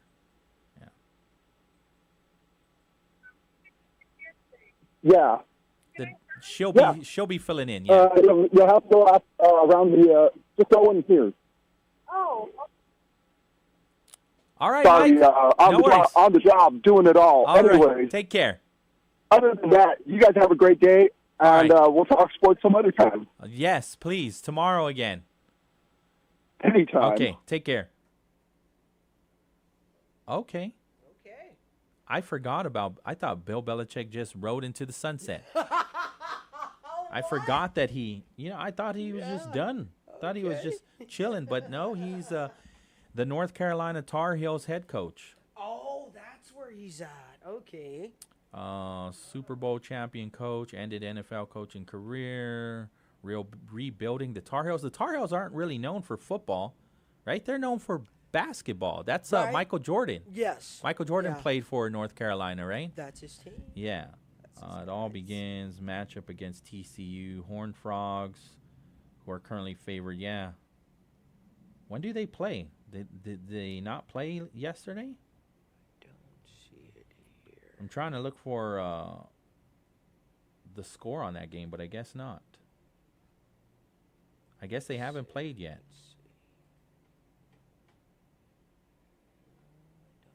I don't see them, right? They're set to play. But I'm trying to find the schedule, but it's okay. Let me see. Do you even follow college football? I can't wrap my head around. There's just too much going on. There's a lot. I mean, you got the Texas guys, Ohio guys. They're playing. I mean, that's where we steal all of our players from. I don't actually pay attention until the bowl games. Okay. That's when I start to pay attention. Get really deep in there. Okay. Yeah, I don't know. The last Notre Dame, Rudy? That was the last time. Okay. I'm a movie person, right? Really remember the Titans? What is that? High school? Yes. There's a high school football team in Alexandria. That was good. See, if you don't, are you really good? Are you really a good team if you don't have a movie? Right. Right. If you don't have a biopic or a historical content movie named after one of your teams, are you really that good? Right. And I'm even questioning the 49ers at this point. No, we ain't got Did we ever have do we have a sports movie? They never did a Blind Side. Why aren't they going to do Joe Montana? We never had a Blind Side. Why isn't there a movie after Joe Montana? They didn't do nothing, man. We don't have nothing. They didn't give us The Longest Yard, nothing. They didn't give us anything. Got nothing, who's man. the guy from Blind Side? That was Blind Side, yeah. an offensive tackle, right? Yes, that was He's an offensive player for the Baltimore Ravens. That was one. Yeah. Then we had, let's see, Any Given Sunday. Remember? Ooh, that was fake teams. Yeah, remember? Any Given Sunday was fake teams. Okay. They weren't using real NFL players. Then there's this one with Keanu Reeves where he's the quarterback. Do you remember that? Was it The Replaceables? Oh man, I think it was the Replaceables. Was it? Okay, I'm gonna find Or the it. I'll find it. Replacements. The Replacements. Gene Hackman was the head coach. Okay. Keanu Reeves was the quarterback, and he's like a has-been dude, and they bring him back, and they start winning some games, but No. it's still not as We good. Are as Marshall. We Are Marshall. We Are Marshall. I never watched. You didn't watch that one yet? Okay, that's cool. That's all right. We'll get to it. We'll get to that. I'm sorry, I still have to go back to Major League. okay. Major League was just my favorite. Was it? It's my favorite sports movie. Wild Thing. Was it The Little Giants? Ooh, yes. Yes. Little Giants were fun. That was a fun. Icebox. Icebox. Yeah. Yes. The Little Giants. That was a good- Rick Moranis. There you go. Something like that. And then the yeah. dude from was Modern Family, good. the Yes, dad, yes. the dad from Modern Family, or if you take it further back, it's the dude from Married with Children. Oh, okay, Yeah. yes. Depending on the generation. That was good. To be honest with you, Modern Family was so good that it kind of pushed Married with Children to the side. It did, didn't it? 'Cause Modern Family was a lot of fun to watch. I remember Little Giants. That was a lot of fun. The Little Giants. Yeah. That was good. That was a good one. Yeah. Underdogs. It's an underdog. It's an underdog little Pee-wees. movie. Yeah. With right. little kids. Pee-wee football. Right. Yeah. And the Rick Moranis. Is it? Am I saying his last name Is it? correct? I gotta go back on it. His daughter Okay. was Icebox, right? She was Icebox. She was Icebox. Yeah. She. And she didn't want to be. She wanted. Girls don't play football. Yeah. She was a tomboy. Girls don't. And she was crushing on Devin Sawyer. Remember Devin Sawyer? He was like a teenage heartthrob, right? He was. He was Casper. Oh, you're good. He yes. was Casper. Yeah. And then he did Final Destination. Right. Yeah. Kevin O'Shea. That's right. Yeah. Yeah. That was a good movie. That was a good movie. That was a Movies good just take me back. one. Oh, that was a good one. Yeah. Even to when you rewatch it, like, man, this did not age well. But I'm not. See, that's the thing. I'm not big on cancel culture. Sorry, I'm about to get in trouble Oh, again. here we go. I just don't subscribe to it. It's all right, man. I don't, and maybe that's part of my ignorance. Oh boy. I'm so ignorant because I don't subscribe to it. The movies, they were funny at the time, and then when you rewatch it, like, oh, you're not allowed to laugh anymore. You can't laugh anymore. It's not funny anymore. Life is just too short, right? Yeah, can't please them all. We just have to agree to disagree. Yeah, absolutely. We can't even agree to go into special session. Special session. Special session. We can't agree on special session, right? The governor sent a letter to Speaker Frank Bloss Jr. Okay. She was trying to put the senators to work on a Saturday. She's On like, no, a you Saturday. don't. You do not get. On a Saturday? You do not get to have a 3-day weekend. Not you, senators. Wow. You guys got to go to special session and introduce these two bills, right? To go into declare a state of emergency so that way she can help the hospital. Got it. Okay. And then also bypass some of the AG's approval so they can move ahead on the infrastructure for the medical campus over in Manilao. And so the urgency, I guess, is let's do this now, right? So that way we can move forward because we have to spend these monies, these ARPA monies, by December of 31st of 2026, or else we got to return these monies. We don't want to return these monies, right? So they were supposed to go into session at 10 a.m., and I believe they did, but only for like 5 minutes. Okay. And basically from this release from Senator Chris Duenas, the bills before us will affect every household in Guam. The public must have a voice in shaping the outcome. This is from Senator Chris Duenas. Today, well, it was Saturday, August 30, Senator Duenas successfully moved to have Bill 1, the Governor's Emergency Powers Act, and then Bill 2, relative to using the ARPA funds for Manilao infrastructure, and was referred to his committee for further review. Dueñas says rushing these measures without hearing from the people would be irresponsible. With the support of my caucus, we now have 1 full month to deliberate and ensure that the people's voices guide our decisions. Senator Dueñas' office will schedule its public hearing for Friday, September 12th. Formal notices will be issued early next week.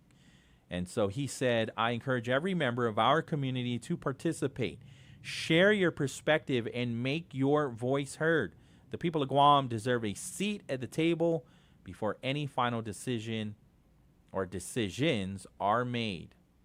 All members of the community are invited to testify. Again, so they've scheduled this for September 12th. So the governor's response to that was, let me see here from the office of the governor.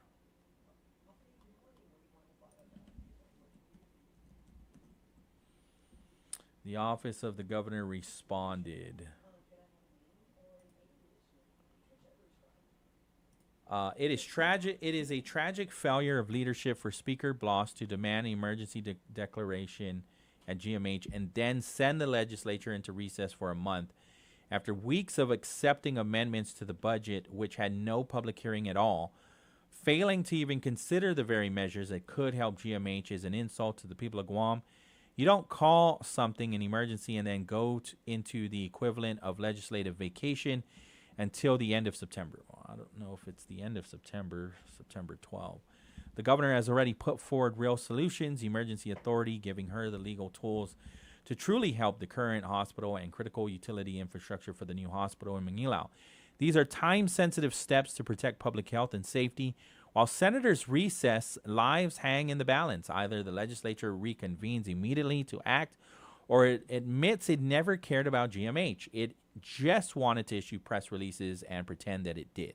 The governor asked the speaker to call session back and address these urgent solutions. I haven't seen anything I haven't seen an official letter that was sent back to Senator Frank Bloss Jr. yet, and I haven't seen a notice that that will be the case, except for Senator Chris Dueñas' release that says that they will hold a public hearing on these two bills later in the month, September 12th. Vince is on the line. Hafa Adai, Wave 105, you're on the air. Hey, good morning, Pauly. Great morning. Show. Oh, thanks. Sorry if I offended you already. I'll apologize now. Well, no, you don't have to apologize. I think that's the tough thing about being the man in the arena. We really appreciate you being there, and honestly, I think you're going to have to get an MVP and a raise because you've been covering a lot of ground on the radio, participating in these huge discussions that are going on regarding our governance and about how we spend our money, the people's money, right? So this discussion can get very very passionate and very sometimes hurtful, and then there's the other greater issues, right? Because I've always felt really disgusted by Governor Lulian Guerrero for creating this divisive environment in which we discuss spending $1 billion. Right? We're so lucky on Guam. It's never been this way where the government of Guam has been able to collect this much tax money, and yet we're still fighting, right? It feels like a family in probate over, a multi-million-dollar windfall, and, everybody's greedy. So shame on Governor Liu for starting the week yet again in a contentious mood. And the bitterness that's coming out of Adelup, I think, is spilling over into civil society, and you have people using bad words and yelling at each other. I mean, this is like when the parents fight, the kids start, yelling at each other. So bad behavior from Governor Lulian Guerrero and her team up in Adelup, who, like Lester Carlson. I mean, I'm saying that Guam is good. I'm saying that having $1 billion in the government of Guam is good. Lester Carlson says the economy is good. Yet, then why are so many people suffering? Why is everyone leaving? Why are the schools experiencing like 5,000 less students in the schools, and they're having to redistrict? There's just so much evidence to the contrary. And so for you as a radio show host, a talk show host, and really, I mean, there's a higher title that must come to this. You've become graduated into the realm of being, Guam's counselor, the person that people call to lay all their angst on. And it's probably not fair. I still think of you as a young guy and a young dad and just a young person who's getting his own thoughts on his own, forming. But yeah, you're getting a baptism by fire and an education like a PhD in trying to deal with community issues that have been longstanding. But a long way of introducing my particular point today. We went into emergency session for the Guam Memorial Hospital, which is literally on fire. It is the most dangerous place for Chamorro babies to be born, for Chamorro women to go into labor to try to give birth to their babies. And yet the governor of Guam wants to talk about real estate development. Her biggest problem with the legislature not sitting for more than 5 minutes on Saturday, and apparently she wasn't there, so how would she know, is that they didn't talk about her real estate plans in the back road to Anderson and putting in sewer, water, and power. The lady is disconnected from reality. The hospital is leaking. The electrical panel is about to blow up. Public Works is probably going to strip Lillian Posadas of her occupancy permit. I mean, they really should if they were going to do their job. Why don't they do an inspection like they did for Simon Sanchez before they shut it down after really realizing after 15 years it should have been shut down a long time ago? Probably need to shut down George Washington High School for the same reasons. The litany of failures of the government of Guam really leave you to wonder why the heck would they want taxpayers to pay them more money? They have to return all that federal money. They're going to return to $110 million. It's less than 4 months before it has to go back. So why do they want more money to have to return? Is it for corrupt purposes? Because they seem to know how to pay $1,500 a day to bush cut teaquack and then not do it because it's raining. It doesn't cost $300,000 to bush cut the little grass that's growing at Chamorro Village. So there's a scam going on in the government, and everybody's pointing to corruption. And I know Governor Liu woke up on the wrong side of the bed today, but if she could humble herself and actually go down to the legislature and show that her Organic Act powers gives her all the emergency powers she needs to fix the hospital. It's just that she wants to do it in a certain way that people don't agree. At that point, you utilize your statesman-like superpowers and you work with people. The anger and the angst and the venom that is bathing Guam comes directly from Adaloop. And it needs to stop. It's unhealthy. It's not who we are. And shame on Governor Liu. She's let this go on too long. So she needs to do like what Carl Gutierrez used to do, what Ricky Berdalio used to do. They would stand in front of the people. I remember when Carl Gutierrez would go down to the legislature during times like this, and then he would take control because he had that kind of a personality. You know, Carl's still here, God bless him, but he has other things to do maybe. But Lou should give him a call and ask him, what should I do, Carl? You know, when Carl was at GVB, it seemed like he was a calming force for Lou because, I mean, a lot more things were getting done. You know, GVB ain't doing so well either, right? Let's just throw it. How do you spend $11 million, you know, on what do you call corporate subsidies for the airlines, and then Jeju Airlines pulls out? I mean, that's another great sign that the government of Guam's disconnected. They want to throw away taxpayer dollar at United Airlines subsidies, and then our key market, Jeju, pulls out. The people of Guam, you're not powerless. It is not hopeless. Your vote counts. And every time you see your politicians, you need to let them know that you're still alive. And then let Lester Carlson know the economy is not good for everybody, buddy. Just because you got a 22% pay increase and you were able to give your friends a whole bunch of hefty raises and giving comfort cuts and hot dog a whole bunch of nice money, that doesn't mean everything's good. Good for you, but ain't good for everybody else. And it is not true that all this tax money is your money. It ain't your money, and you're not helping the little people when you hoard it. So fix GMH. It's broken. It's on fire. People are dying. I remember when Governor Eddie Calvo brought the hearse down as a symbol. Well, let's just put the money where the mouth is. Governor Calvo convinced a lot of people that he was going to put that extra tax money into GMH and fix it, and he did not. So, you know, let's leave theatrics aside. Our governors have failed us miserably. Governor Liu has an opportunity to be different, to not leave a legacy of all this corruption, scandal, and failure, and broken promises. She can be better. She's the first woman governor of Guam. She can either choose to be something different and better, or she can be like the women governor of Puerto Rico and get indicted for federal corruption. But her call. Really, right now, we are in a civil war. This is no joke. People are just shaking their heads in frustration, fear, and now it already is past that point. You just experienced some of the anger, and I don't think it was directed at you as a person, Pauly, because you're the brave one, and you've really had a really remarkable talent for continuing the conversation, letting people talk like you're doing for me, and I appreciate you.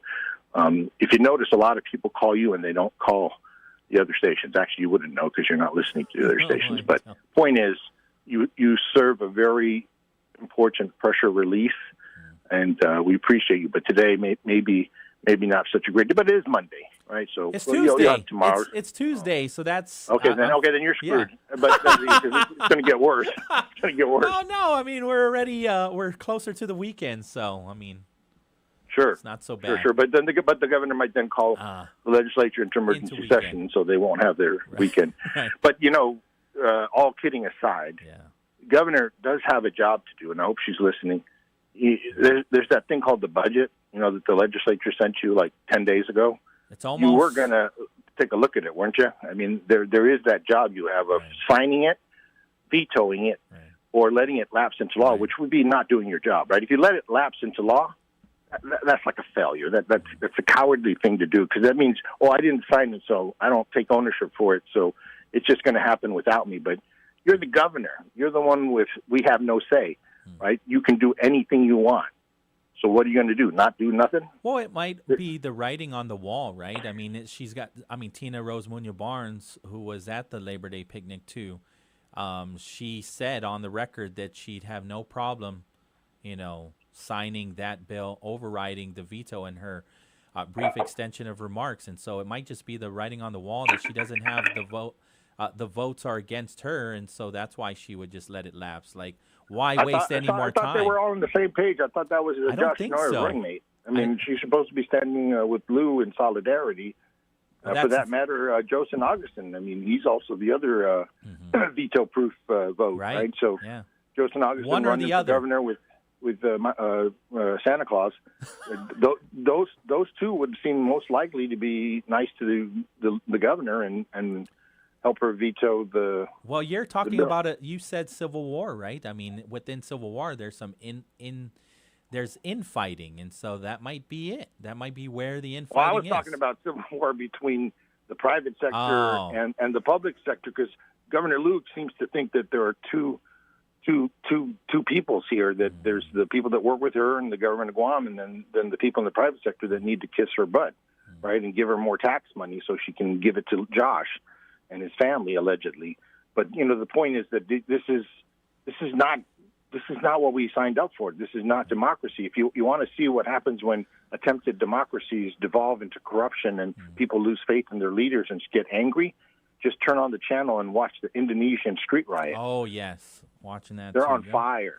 They are on fire. Indonesia is devolving into chaos, which it does very frequently, because the leaders there, they model exactly what Adelup is modeling right now. Is don't do as I do as I say, and don't bind me as I fly first class around the world, telling people how great Guam is, while back home people are suffering or people are leaving. On the same flight as you going to wherever you're going first class, everybody's back in economy, leaving to go to Washington or Vegas or whatever.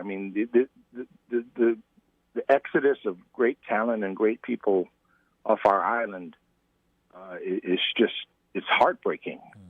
And then some of the folks here are suffering serious mental health issues, which I know that there are good people in the government who are trying to make this happen. That's the thing. 80% of the people down at that Labor Day picnic are wonderful, strong workers.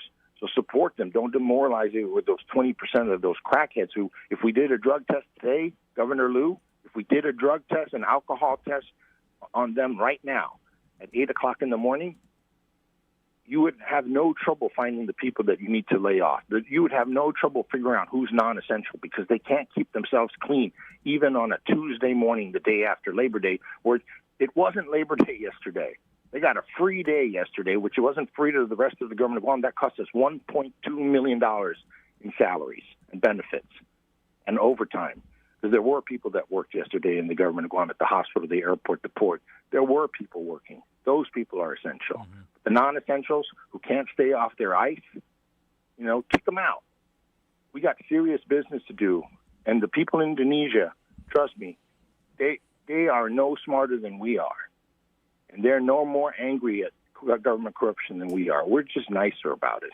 And we haven't had to utilize that kind of civic action up until now. But, when the money gets big, the actions get bigger, right? Mm-hmm. We got $1.2 billion, and we're still fighting. You don't think there's going to be guns? You don't think there's going to be knives? You don't think there's going to be blood? That's all happening at GMH. So this is real, and Pauly, you experienced the realness of it all. People lashing out about perceived slights. They thought you said something. Well, don't stutter, Governor. Sign the budget, do something, veto it, let's continue, but show up. You called an emergency session on Saturday morning, and then you did not show up. Have a nice day. You too. Thank you, Vince. I appreciate this. 7:51 in the morning. We do got to take that break, right? Yeah, we'll take the break, and we'll come back before the 8 o'clock hour right here on Mornings with Patti. My name is Pauly Suba, filling in for Patti Arroyo, rolling with dice on a Tuesday. Biba Matis. Lace Up Guam, the first Run for Wishes event, is happening at Leo Palace Resort on September 13th. Select your distance from 2K, 5K, 10K to half marathon to participate in this powerful event. Race package includes finisher tees, visors, socks, and medals, plus cash prizes for the top finishers. Proceeds from the event benefit the Make-A-Wish Foundation, Guam, and CNMI. Presented by Leo Palace Resort, Clutch, Power 98, Wave 105.1 FM, Route 99, and Protection Concepts Unlimited, with support from our community sponsors. Sign up now to help wishes become reality through your step-by-step participation.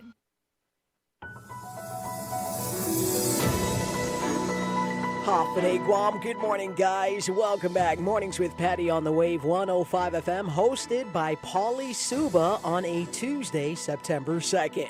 We have your local headlines for you once again. It's Skylar Obispo from the Marianas Business Journal and the Guam Business Magazine. And it's all being brought to you by our friends at McDonald's. I'm loving it. Buenas and Hafa Adai. Here's the latest from the Marianas Business Journal. Korean airliner Jeju Air has decided to suspend its Incheon Guam flights until March of next year. This comes amidst increased Korea-based visitor arrivals for July and August, according to the Guam Visitors Bureau. Recently, GVB had advocated for a supplemental budget for airline incentives in the Gov Guam fiscal year 2026 budget, in which the Guam legislature approved $10 million for the initiative. GVB President Regine Biscoe-Lee said in a statement that the Bureau anticipates stronger traveler arrival numbers in the final quarter of the fiscal year. In more news, the Commission on Chamorro Language and the Teaching of the History and Culture of the Indigenous People of Guam has aired a new program as a part of celebrations of the anniversary of the Organic Act of Guam. According to the Commission, the program is inspired by the presentation delivered by Dr. Laura Sauter at the International Indigenous Youth Forum in 2023. The program explores Chamorro history and culture through the lens of Indigenous historiography and Chamorro revisionism, the Commission said in a statement. The program will be accessible to the public on the Commission's YouTube channel as well as the Guam Legislature's channel this coming week. Reporting for the Marianas Business Journal, the Wave 105, and Power 98, I'm Skylar Obispo.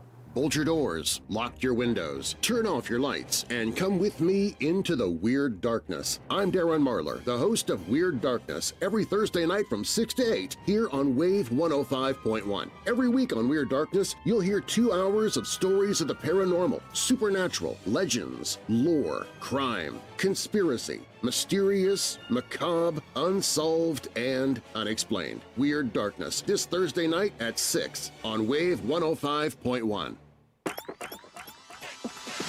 Hafa Adai, Guam. Good morning and welcome back. Hitting the streets once again for another quick look at your real deal traffic report, which is being brought to you by Guam Auto Spot, where you can schedule a test drive by calling 478-AUTO or check out our inventory. It's available on our website at guamautospot.com. And our friends at Mobile Gas Station. Mobile Gas Station. Download our app today for exclusive fuel coupons. Visit guam.mobile.com today for more details.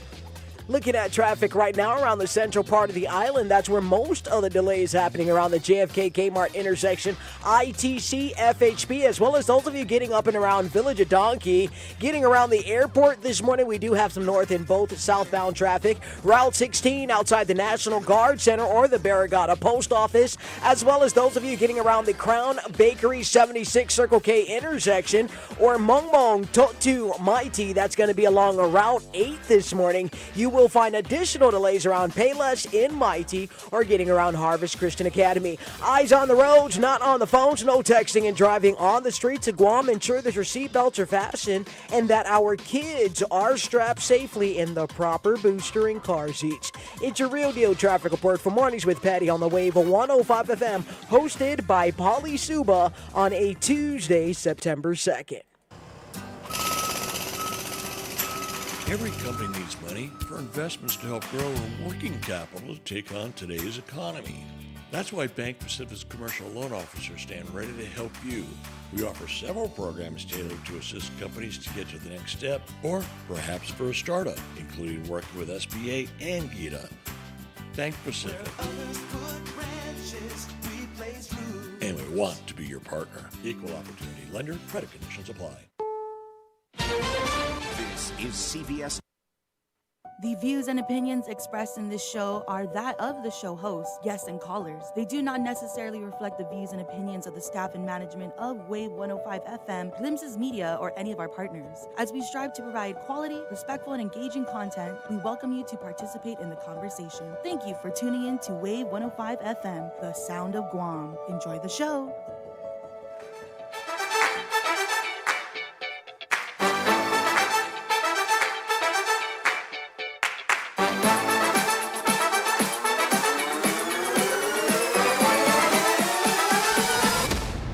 Welcome back.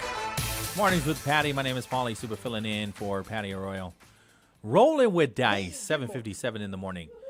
So, looking at a couple of these bills, and we can start breaking it down on the other side of the 8 o'clock hour, right? On the other side of the CBS News in the 8 o'clock hour. So, the first one is Bill 1. It is... Just one. Yeah, Bill 1's is at the request of Imagahog and Guahan, Lulian Guerrero, right? The Governor's Emergency Power Act, right? And then the other one would allow to move forward with the infrastructure, lay the power and the water lines down in Manilao. Okay. Here, the thing is, there is a bill already to return the land back to the Paris family at Oka. Got it. And the CLTC has already had their meeting they voted in favor of returning the land back. So, I mean, it just needs to be, and it had its public hearing. It just needs to be on the session agenda, and they need a vote to return the land back. And that is contentious too, right? There's documents showing that the Paris family has been compensated. But I don't, the political will of the governor, the legislature, the Paris family who went to the public hearing in favor of it. The legislature looks like they have enough votes to send that over. So what does that mean for a new hospital property? That takes that out of the equation. And so people are forced now, whether they agree to have it in Manilao, what other options do we have once that land, that parcel, goes back to the Paris family? Mike Cruz put out a release over the week on Friday at the end of the day, right? And we can discuss that too. Former Lieutenant Governor about that a new hospital is not going to solve our issues. That's Dr. Eusebio says the same thing at the public hearing for the budget for GMH. A new hospital is not going to solve our problems. And so more discussion needs to be had. What is the next step? The governor, Adaloop, the administration has already, they're saying it's a non-issue at this point. Now, do you want to return ARPA money? That's her question. Do you want to return ARPA money? Do we want to continue to argue where the hospital it should be at? I personally have just given up on that argument. I've given up a long time. Some people haven't. Some people still are holding on to, no, it could be, it doesn't have, it should it or shouldn't it be a Mangilao? I don't know. Me personally, I've given up on that. Here we are, 2025, about to go into 2026. I think a lot of people in the community are just scratching their head, pointing fingers at not just the administration, but also the legislature and also the AG. What's taking you so long? What's taking so long? And everybody's pointing back at the other group. It's their fault. Like Vince says, though, there are patients waiting. Babies are dying. And so we all have to get our act together. There's plenty of accountability to go around. And at this point, too, I even joke about it. I know it's not a joking matter, and people get offended when you joke around. Sorry, I hurt your feelings. I can't control how you feel. But I joke around like I'm to blame, too, that we don't have a hospital yet. I'm at that point. I blame myself. So we'll take the break. We'll look at how these bills can help or not help, and where do we go from here. September 12th is just around the corner. Is that too soon? Is that too far? You know, can we assist? Are there ways? I mean, every time we say this is urgent, this is emergency, when the GDOE is waving the flag about we need help, standing by waiting for, you know, some release saying that they're going to emergency session, and then things have calmed down, things have stabilized, and we move forward. We went through the entire budget session, and they never went into emergency session. This 38th Guam legislature never went into emergency session to assist GDOE, to assist GMH. So how urgent is it? Because things seem to stabilize too. After somebody says, stand up if you think GDOE is in a state of emergency. Raise your hand. And 95% of the people in the legislature raised their hand. The superintendent himself, the chairman of the Guam Education Board himself. And we never went into emergency session. That was months ago. 8:04 in the morning, KGUM-FM in Dededo, Guam. This is CBS News on the Hour, sponsored by O'Reilly Auto Parts. I'm Christopher Cruz. Unions across the country have been using this Labor Day to rally the troops at the annual Labor Day Parade in Milwaukee. United, we stand. Divided, we fall. The The president of the Greater Boston Labor Council, Darlene Lumbos, says this has been a tough year for American workers. When they're cutting Medicare, when they're cutting Medicaid, where they're trying to cut public education, where they've cut funding for all these infrastructure projects, an attack on our communities is an attack on our workforce. Expectations are growing that President Trump will soon send federal agents to Chicago. CBS's Torian Small has that. No federal troops in the city of Chicago. At a Labor Day event, Chicago Mayor Brandon Johnson blasted the Trump administration's possible plans to send in the National Guard to the Windy City to help reduce violent crime. We're going to defend our democracy in the city of Chicago. President Trump praising the mayor of Washington, D.C., where he deployed National Guard troops and urged officials in Chicago and other cities to do the same. The scope of the devastation from yesterday's magnitude 6.0 earthquake in eastern Afghanistan is now becoming clearer. Entire villages were leveled. CBS's Elizabeth Palmer says it's been tough for aid agencies to get to where they need to be. Whole families were and are now trapped under the debris. The government said that it thinks at least 800 people have died and 2,500 have been injured, but that for sure is going to rise over the coming hours. There are long lines at airports around the country today as millions of us reluctantly acknowledge that summer is over and it's time to go home. This man got to Seattle-Tacoma International early. Don't want to miss the flight or anything like that, but I usually try my best to plan as far ahead as I can. CBS's Karen Hua in Houston says TSA agents are seeing a lot of people. TSA expects to screen about 17.5 million people through Wednesday. That's a potential record number of holiday travelers. Two of tennis's greats battled it out dramatically at the U.S. Open today. Naomi Osaka eliminates Coco Gauff 6-3, 6-2 at the U.S. Open in Queens, New York. Naomi Osaka The 27-year-old Osaka now reaches her first Grand Slam quarterfinal in more than 4.5 years. I was in the stands like 2 months after I gave birth to my daughter, Wang Coco, and I just really wanted an opportunity to come out here and play. This is my favorite court in the world, and it means so much to me to be back here. Gauff, who's 21, has 2 Grand Slam trophies to her name. Matt Piper, CBS News, New York. Stock markets closed for the holiday. This is CBS News. Think O'Reilly Auto Parts for all your car care needs.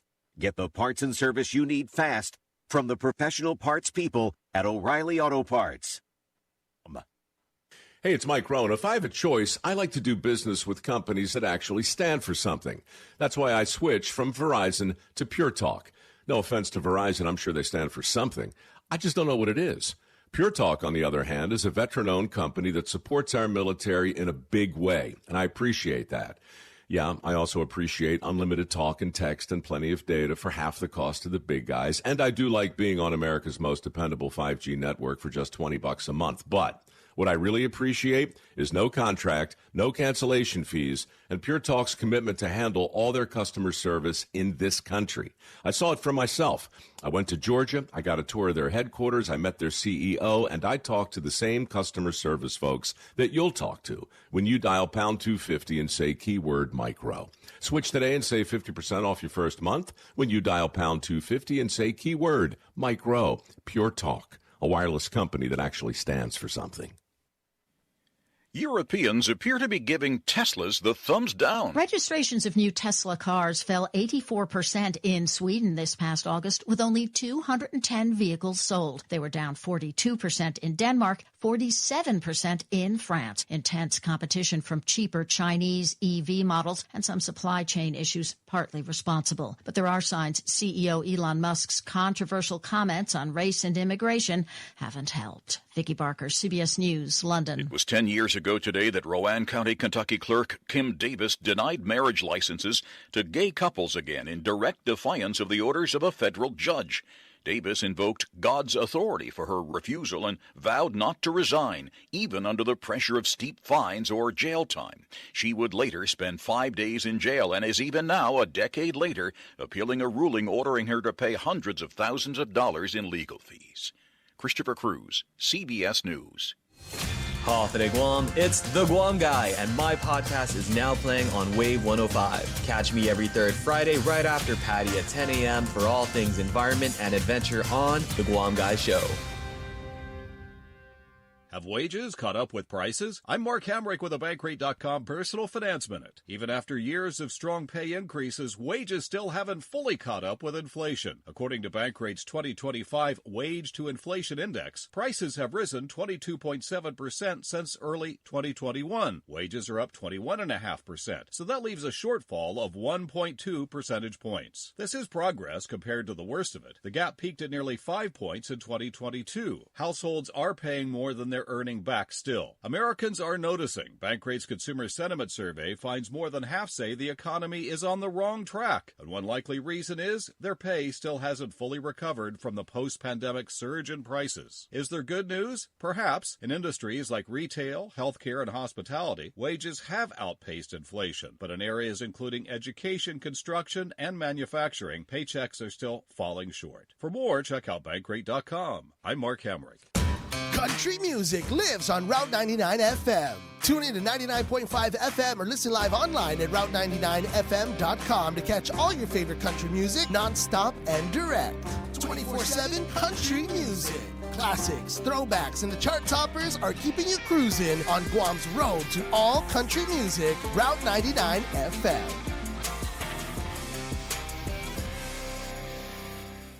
Many companies are moving slow on AI. Thank goodness many employees are moving fast. I'm Jeff Colvin of Fortune Magazine with the Fortune Business Update. Lots of companies have invested money on AI, but in a recent survey from MIT, 95% of them say their corporate investment has so far not improved their profit at all. Zero.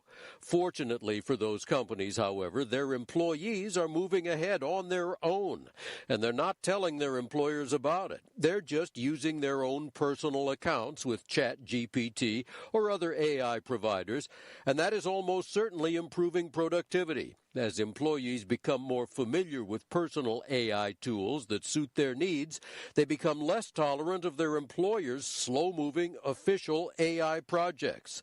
It's a striking difference from new technologies of the past, which employees mostly hated. Now they're leading the way.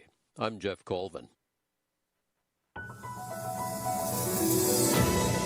Hafa Adai, Guam. Good morning, everyone, and welcome to Mornings with Patti on the Wave 105 FM, hosted by Pauly Suba for a Tuesday, September 2nd. 12 minutes after 8 o'clock, streaming online at thewave105.com, as well as our YouTube channel, Wave 105.1 FM Guam. And the show this morning is brought to you by Chili's Grill and Bar, Patch Tinting and Detailing, GTA. We start with you, the medical city where patients are partners. Sherwin-Williams Paints, Wise Owl, the wise choice in animal care. Subway, eat fresh. Hilton Guam Resort and Spa, King's Restaurant, always open, always local. Bank Pacific, where others place branches, we place roots. Take Care Insurance Company, our island, your health plan. We have your local headlines for you right now with Skylar Obispo from the Marianas Business Journal and the Guam Business Magazine, and Paul Stanko of the National Weather Service in Teton, brought to you by McDonald's. Bring on the fall flavors at McDonald's Guam and treat yourself to the pumpkin and cream pie, pumpkin spice latte, or pumpkin iced coffee. Hurry in, it's for a limited time at McDonald's. I'm loving it. Buenas and Hafa Adai. Here's the latest from the Marianas Business Journal. Korean airliner Jeju Air has decided to suspend its Incheon Guam flights until March of next year. This comes amidst increased Korea-based visitor arrivals for July and August, according to the Guam Visitors Bureau. Recently, GVB had advocated for a supplemental budget for airline incentives in the Gov Guam fiscal year 2026 budget, in which the Guam legislature approved $10 million for the initiative. GVB President Regine Bisco Lee said in a statement that the Bureau anticipates stronger traveler arrival numbers in the final quarter of the fiscal year. In more news, the Commission on Chamorro Language and the Teaching of the History and Culture of the Indigenous People of Guam has aired a new program as a part of celebrations of the anniversary of the Organic Act of Guam. According to the Commission, the program is inspired by the presentation delivered by Dr. Laura Sauter at the International Indigenous Youth Forum in 2023. The program explores Chamorro history and culture through the lens of Indigenous historiography and Chamorro revisionism, the Commission said in a statement. The program will be accessible to the public on the Commission's YouTube channel as well as the Guam Legislature's channel this coming week. Reporting for the Marianas Business Journal, the Wave 105, and Power 98, I'm Skylar Obispo. Hafa Adai, this is Paul Stanko from your National Weather Service on Tuesday, September 2nd. It's looking a bit moist the next couple days with scattered showers and isolated thunderstorms. Winds will be east to southeast at 10 to 15 miles per hour through Wednesday, then diminish later in the week. There will be a moderate risk of rip currents along east-facing reefs through Wednesday, then by the weekend it should be low along all reefs. The latest weather information can always be found at www.weather.gov/GUM.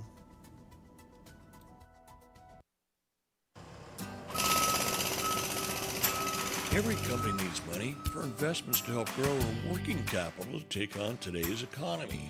That's why Bank Pacific's commercial loan officers stand ready to help you. We offer several programs tailored to assist companies to get to the next step, or perhaps for a startup, including working with SBA and GITA. Bank Pacific. And we want to be your partner. Equal opportunity lender. Credit conditions apply. Hafa Adai, Guam. Good morning, everyone, and welcome back. It's your Real Deal traffic report for you right now on the Wave 105 FM, brought to you by Guam Auto Spot, where you can schedule a test drive by calling 478-AUTO or check out our inventory. It's available on our website at guamautospot.com, as well as mobile gas station. Download our app today for exclusive fuel coupons. Visit guam.mobile.com today for more details. Okay, Guam, just a heads up, guys, along Route 1 this morning in Tamuning, it looks like in front of AK, that's going to be Atkins Kroll. We do have a car accident. Our friends at the Guam Police Department are on site, so you can expect some delay this morning. It looks like it stretches around Denny's in Tamuning, Atkins Kroll, and it works its way down toward the ITC FHP intersection. So expect some southbound traffic this morning, Guam, as well as those of you around Village of Donkey this morning. You'll find both north and southbound delays there. On the southern end of the island, it looks like traffic is light this morning. No delays there. Getting around Hagåtña, you will find some north and southbound. Getting around the Agana Shopping Center or the Superior Court of Guam. Mongmong took to Mighty. That's going to be Route 8. It looks like it's smooth sailing. Route 10, we have some delay around Antolon Middle School, as well as Wendy's in Barragata. Again, folks, that's going to be along Route 10 this morning. Eyes on the road. No texting and driving. Ensure that your seatbelts are fastened and that our kids are strapped safely in the proper booster and car seats. It's your Real Deal traffic report here on the Wave 105 FM, brought to you by Mobile Gas Station and Guam Auto Spot. We're excited to announce that we're hiring for a variety of positions with some of Guam's most recognized and respected brands, including Coca-Cola, Foremost, Chili's, Glimpses of Guam, Subway, Good to Go, and Cinnabon. Whether you're just starting out or looking to take the next step in your career, there's something here for everyone. Explore current opportunities and apply today at applynowguam.com. Your next great opportunity is just a click away.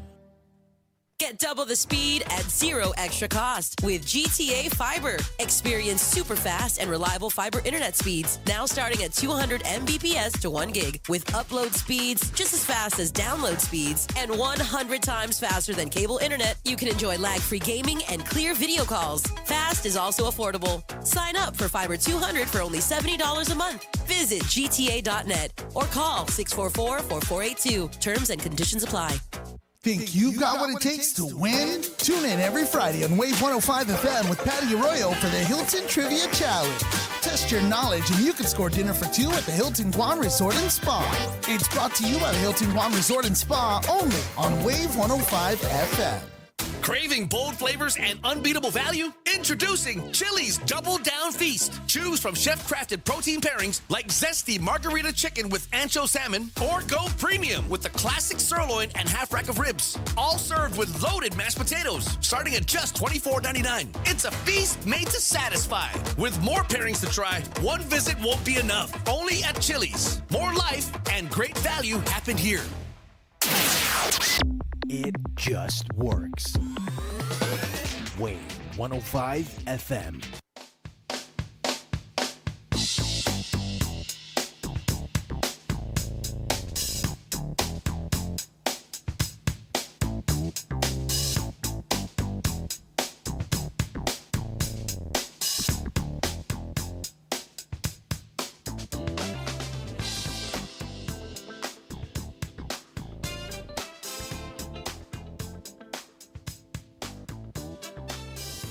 All right, welcome back. Mornings with Patti. My name is Pauly, Suba filling in for Patti Arroyo. I just saw a release from Senator Chris Duenas, a notice of public hearing. So this one is actually for September 9th. I was trying to see if did it get moved to September 9th. So there are a couple other bills that they are going to have a public hearing on. Bill number 1-38. This is Senator Tello Taitagui's bill relative to the annual appropriation level to the Guam Cancer Trust Fund. Bill 177 relative to designating December 10 as the Insular Force Guard Memorial Day. This is Speaker Frank Bloss Jr.'s bill.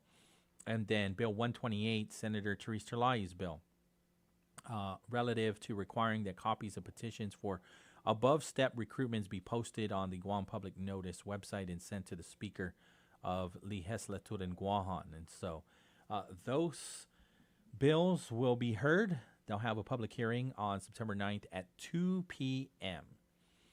But otherwise, the other ones, the ones that we've been tracking, right, that the governor has sent is tracking for September 12th. So Bill 1, this is separate. So if you go back to August 29, that's the letter to the Speaker.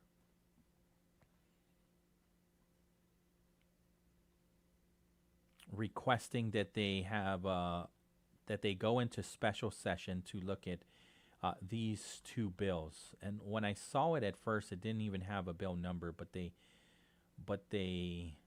gave it like a special number. But the letter, if you go back, it says, during COVID-19, I, the Governor Lulian Guerrero, exercise extraordinary powers under the Emergency Health Powers Act for the first time since the law's enactment.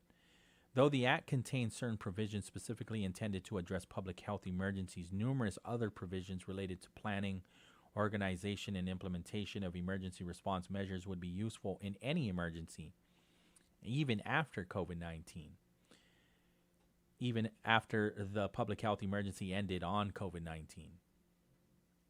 The legislature and the larger public called on me to utilize measures from the Emergency Health Powers Act at times, not realizing that such powers were only applicable during public health emergencies. And that's the part where I thought, oh, she can just enact an executive order to assist with GMH. So she's saying no. We have to be in a public health emergency. Though certain measures are available during any emergencies, including emergency procurement, which enable individual agencies to procure supplies and services on a non-competitive basis, such measures are often deemed inadequate, whether due to lack of agency procurement capacity, lack of funding, or lack of dedicated resources.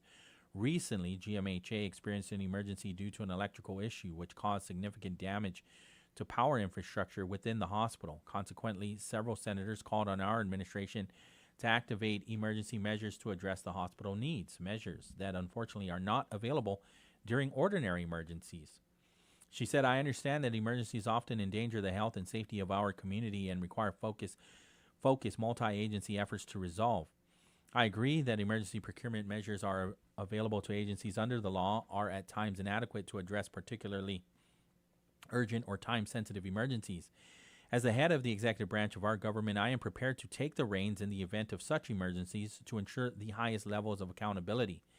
In this spirit, I submit to the legislature the attached legislation, which, if passed, will grant the governor of Guam the power to act with appropriate expediency during an emergency. Many of the provisions echo similar provisions in the Emergency Health Powers Act and will enable my office to coordinate responses with agencies, including through the provision of additional resources, immediate purchase of emergency supplies and services, and infusion of critical funding to address the most immediate needs. Such measures necessarily include stabilization of critical lifeline systems, including power and water infrastructure, to sustain our people in times of emergency and enable efficient restoration of services in the event of a disruption. I would like to highlight recent efforts to install the infrastructure in Mangilao. So she said, while I intend to pursue efforts to establish a new medical campus, including a new public hospital in Manilao that will be served by the infrastructure, the initial installation of infrastructure will bolster services in the larger Manilao area. APR funds that I have dedicated to installation of infrastructure is required to be expended by December 31, 2026. If the legislature does not act to allow these efforts to move forward, we will lose these funds, and Manilao will continue to be vulnerable to future emergencies. Dave puts in the comments saying just move those ARPA monies to the current facility to address the current issues, right? That's what Dave's putting on our comments. And so she says, this letter is to notify you that pursuant to the authority vested in me by the Organic Act of Guam, I hereby call a special session to commence 10 a.m. August 30, right? And so it happened no less than 5 minutes. They were done.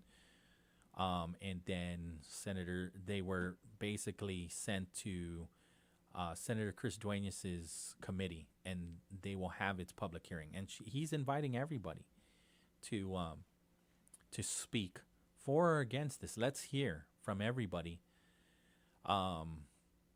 your thoughts on these bills. And I would say, whether they should have had it or not, whether they were in session on Saturday or not, special session on Saturday or not, that this is what this 38th Guam legislature has decided to do. That they have decided to have a public hearing on it. And when I look at the letter from the office of the governor and what Governor Luliang Guerrero said, upset that did not happen. And she says it's hypocritical, I'm paraphrasing now, that you're saying you're going to have a public hearing when some of the bills that were introduced into the substitute budget bill did not have a public hearing.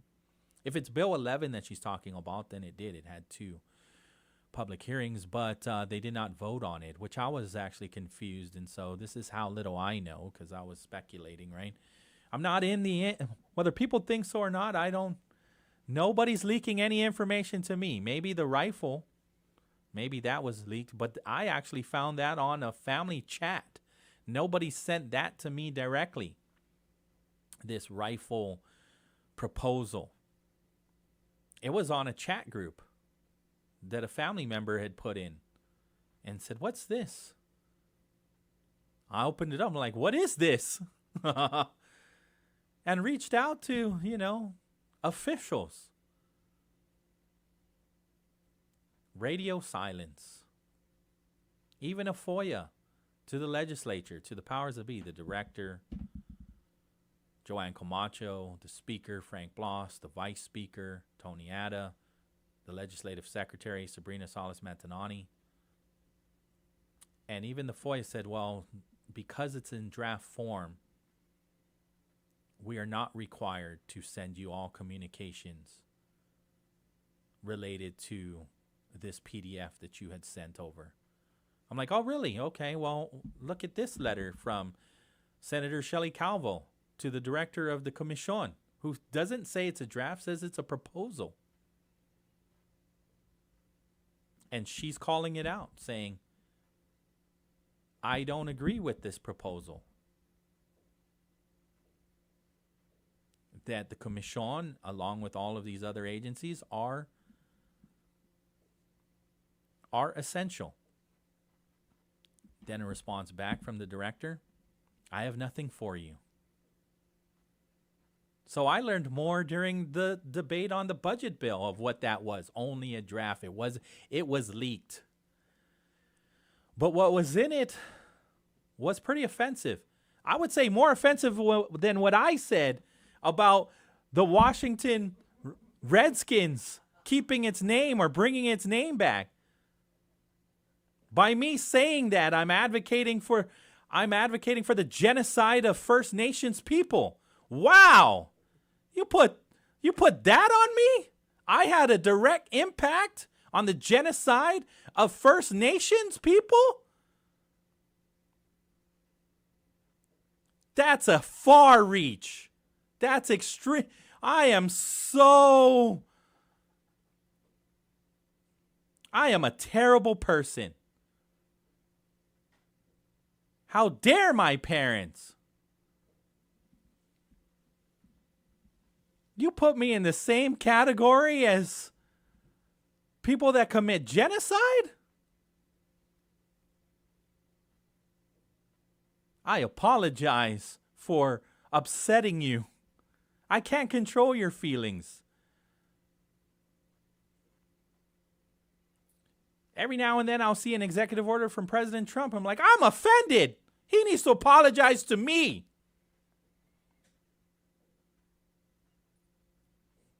If I wrote so many letters to President Trump about how many times he offended me for what he said on the record, I'd have carpal tunnel. I'm sorry. But we move on.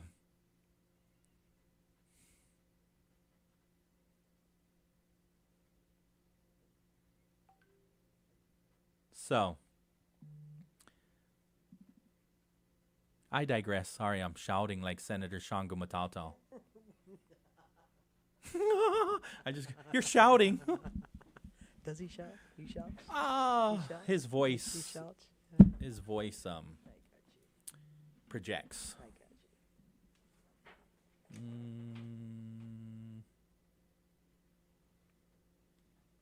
Apparently, I'm not canceled because people are still reaching out to me asking me if I'm available. Are you available to host this event? Yes, he is. Yes, he is. He super is. Yes, absolutely. Please cancel me. I'd like to have my weekends back. Please don't reach out to me. I like to just do nothing on weekends. A day. You got a warm one on line one. Okay. Yeah, we'll risk it. We're going to risk this one. Okay. All right, let's go. Hafa Adai, Wave 105. Yes, good morning. This is Robert Celestia. How you doing? Senor. Hafa Adai, senor. How are you? You've been working really hard on the PARs. I've been reading a number of your letters. Well, I tell you what, I'm glad you took my call this morning because I've had this over the weekend, and I'd just like to share it with you. Yes, please. You know, we've been working with the Senate for decades, and they got us into the bill twice, passed in the Senate, that Guam be included in the Radiation Exposure Compensation Act. And then when it came down to the final version, Guam was excluded. You know that, right? Yes, yes. And so when Senator Crapo from Idaho found out he was excluded, all he did was just call in to the Judiciary Committee and say, put, Idaho back in. What happened that our congressman failed to do was do the same. I don't know what he was doing in Congress, so we met with him twice here on Guam. We explained the issues. We said, look, this is what needs to be done. He said, well, this is a priority for him. Then just last week, we had a virtual meeting, and his legislative director, Michael, says, oh, they changed the dates from 1946 to 1962, saying that now it's 1951 to 1962 for the people of Guam, that if you're eligible, you could apply when this amendment is passed. And I said, why? Because we fought for that, and the legislative attorneys back in 2018 said that no, Guam should be included from 1946 to 1962. Right. So I don't know where Mike got his dates. And I told Mike, I said, you got to be strong and stand up and said, hey, look, I don't know where you got 1951, but you got to tell those other legislative directors that's incorrect because in the last bill, the Senate bill, 243, Guam was included with those dates. So I just want to tell the people of Guam, Pauly, that I don't know what Congressman Moylan and Michael's doing in Washington, but they're not helping the people of Guam. That's a huge difference, right? I mean, that's 5 years difference, and so there are so many people that are being pushed out if that date doesn't remain at 46 to 62, and I would say even more vulnerable people. That's correct. And not only that, it was the National Academies of Science that stated that, yes, from 1946 to 1962, those are detonation dates, Pauly. Right. Meaning that they started detonations in 1946 over the Marshall Islands. So the people of Guam were given 1946 to 62. When back then in 2018, I went before a Zoom meeting with the other downwinders and with the legislative attorneys, and then I explained to them, and I said, look, exposure dates go from 1946 to 1990. And they said, why? I said, because you're only giving us detonation dates, because strontium-90 and cesium-137 has a half-life of 30 years. So even though the detonation stopped in 1962, the people of Guam were still being exposed to the nuclear fallout from 1962 to 1990 because of the half-lives of these radionuclides of 30 years. But then they said, no, we could only give you 1946 to 1962 because those are basically the similar dates to those in the States. So now it's frustrating to hear what Mike told me last week that, they're going to change it from 1951 without any justification. Right. Like, So there was already a compromise, a huge compromise to agree on 46 to 62. You got it. Yeah. You're exactly right. That was a big negotiation that I lost, but at least we got those dates. Now, I don't know where Michael and the congressman got those dates, 51 to 62. And I said, that's not right. That's unacceptable, I told him. That's unacceptable. You go back in there and you fight like we've been fighting for over 20 years. And now I don't know what they're doing. Well, Congressman Jim Moylan, when I talked to him Friday evening around 5 o'clock, I asked him about the last meeting, and I said, PARS, specifically Robert Celestial, says that he doesn't agree with some of the amendments recommendations that you have added or not added, and he said, we're continuing to work with PARS. He even advocated for you to run. And I'm like, okay, well, if he runs, he's running against you. He joked about it, but I'm like, no, I think you should take that seriously then, though, because this is something that he's willing. And then I even joked back, said, you actually should hire Mr. Celestial to be part of your office because, I mean, you recognize the work that he's done for so many years, and he did. I mean, he continues to say and acknowledge PARS and the work that you've done since the 90s at the town hall meeting. He recognized the work that you've done and that you have all the evidence that backs it up. And it is very unfortunate that we haven't seen Guam included and continues to get taken out. And so I'm seeing some of your recommendations and then also just trying to empower the congressman too. To excite him to have the courage, like your latest statement, have the courage to speak to Congress for the people of Guam. Well, those recommendations are justified. The Missouri, Tennessee, Kentucky, and Alaska were given renal cancer, renal diseases that we definitely need here in Guam because we have high cases of renal diseases. And also they were given health reimbursements, which is health benefits, and $100,000. So those are the recommendations I gave to the congressman. But when I received the amendment, all it did was include Guam, under section, I believe, BB, but that's all it did. It just an amendment, just include Guam. And then when I submitted that to our frontline community and to the Union of Concerned Scientists, they came back and said, where's the dates? And I said, what dates? They forgot to put dates. and I looked at the amendment and I looked at the original bill that was passed. Got to be frustrating. And there's no dates for Guam. And if they used the other states like, Nevada and Utah, the old dates, then those dates are different. That's 58 to 62. The only one that was given good dates was New Mexico. New Mexico received 1944 to 1962. And so when I submitted my request to the congressman, I said, look, you need to include dates. So when they came back on that meeting, they said, no, they're going to get 1951. I said, where did you get 1951? That's, I understand that Lieutenant Bert Schreiber that was here detected the nuclear fallout. His Geiger counters were going off the scale in 1952.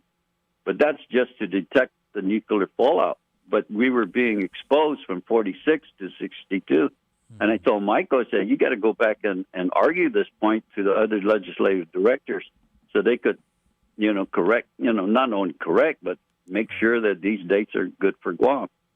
So, Pauly, I don't know what else to do. Right. No, well, you're doing it, though, and I appreciate you continue to advocate, putting everything on the record, right? And so something is going to stick, and also you're doing everything the right way, right? Advocating to our delegate to have the courage to motivate him to speak for his constituents, right? And so he continues to say that this is a priority of his, and so we got to keep them accountable too, right? Yes, yeah. And not only that, Pauly, is that the Senate are introducing amendments into the NDAA. Yeah, and the funny part about it, well, it's not really funny. It was funny to me is because when I'm in the Zoom meetings with the frontline community, they're already in the program and they're still complaining. Who are still our friends in the Senate? The Senate, all of them. All of them. Okay. Senator Hawley, Senator Lujan, Senator Crapo, Senator Booker, all of these are our friends, and they're batting for us. As a matter of fact, I got emails that the downwinders and the uranium miners are still supporting us.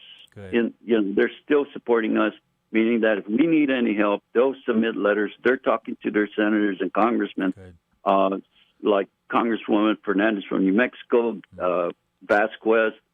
But the thing is that the Senate is introducing amendments. So I wrote to them and said, can you add Guam in your amendments in the Senate side? I even wrote to Congresswoman Stefanik from New York if she could put in an amendment for Guam. So I'm still working on the Senate side and working with the House side.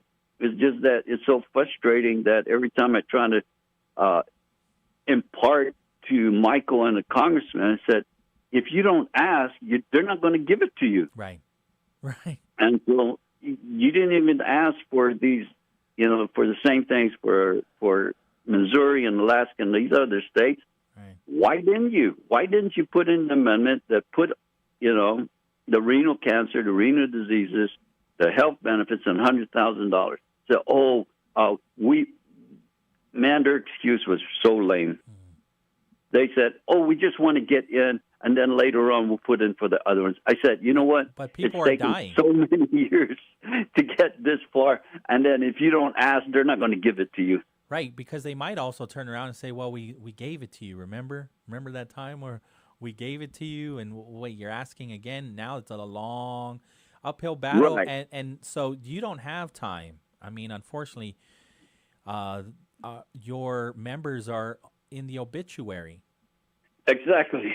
And Pauly, the strategy they used, the other states use is they put all these requests, and then what happened, they came back and said, okay, we'll only give you this and this, but all these others we want.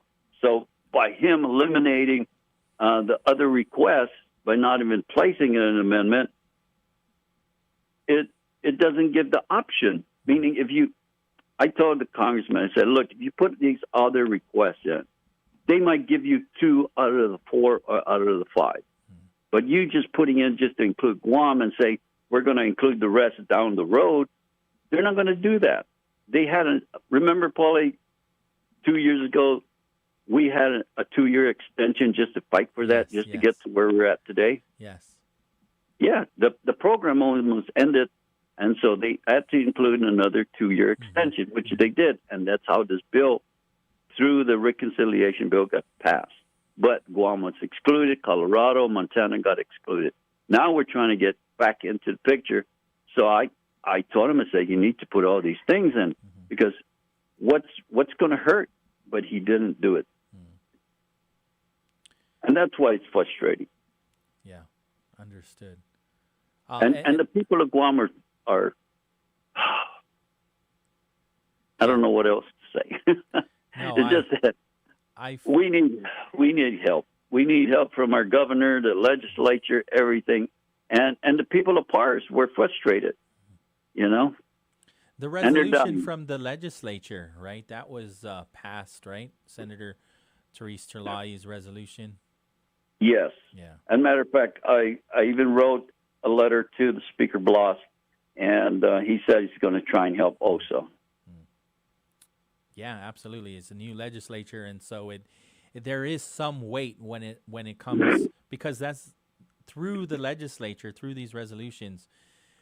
It says that the people of Guam, right, are advocating that the Congress and Senate push forward these benefits for those that have been here. And you're right. I mean, it's only fair. When you look at the dates, it's only fair that already it has been agreed upon, and a fair enough compromise, a huge compromise, to agree to 1946 to 1962. And so yes, you've because already the scientific, compromised. Yeah, you're right, Pauly, because the scientific evidence was there, and it's still there. Right. You know, I mean, when they stopped the last detonation in 1962 because of the proliferation treaty that was signed in 1963. Yeah. But still, the radionuclides were here in Guam, and it had a half-life of 30 years. Yeah. That's the scientific data. But it was the decision of Congress to say no, because we can't give you that much years because the downwinders don't have that many years. So, and unfortunately, this all comes from the testing, right? And so, and then there's this cost that's associated now for these benefits, but that's fair.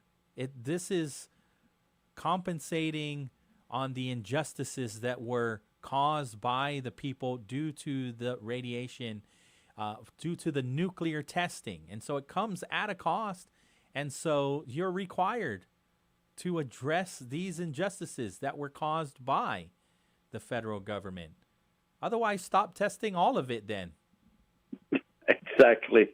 And not one time did any of the senators or congressmen or women bring up costs.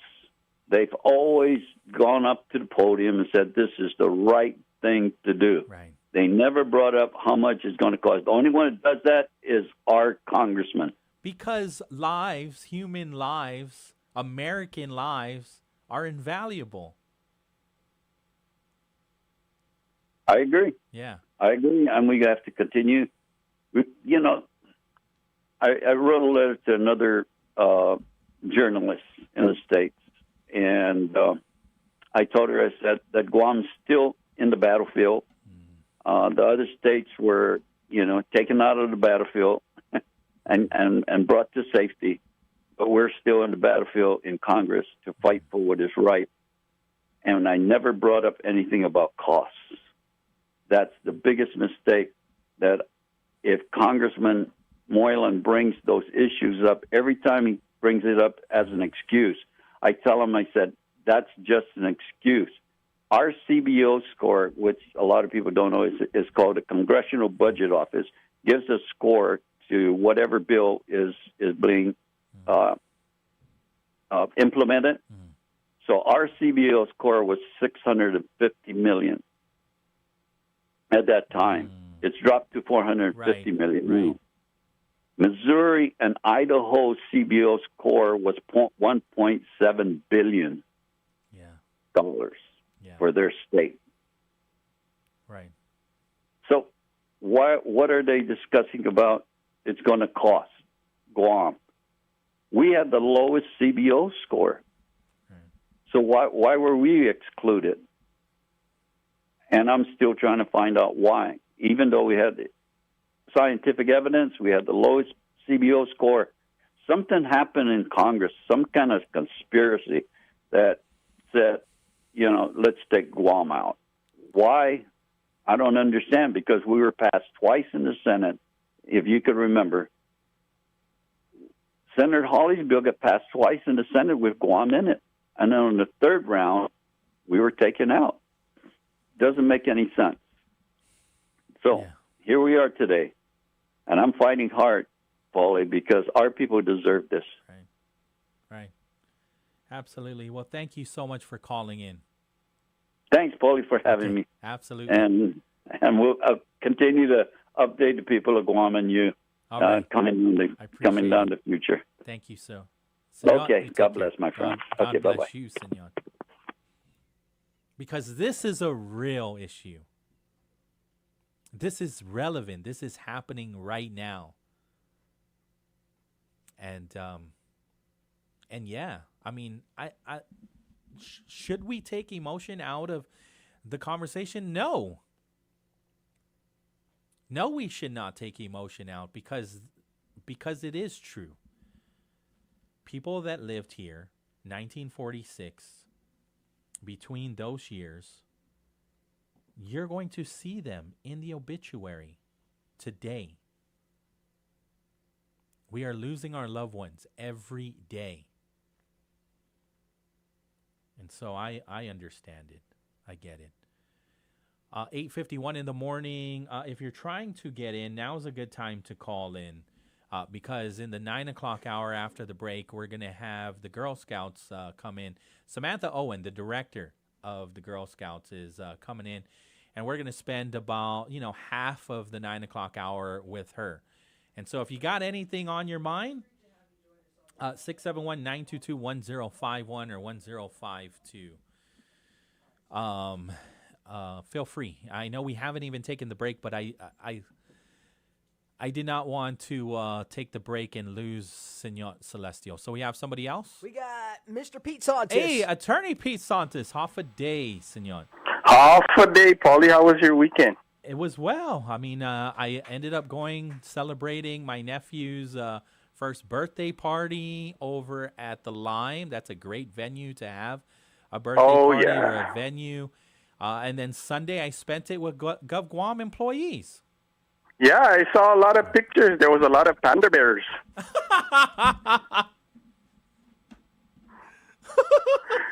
Did you see all the panda bears? No. Yeah, the pandering. Yeah, the pandering. Yeah, I know what you're talking about.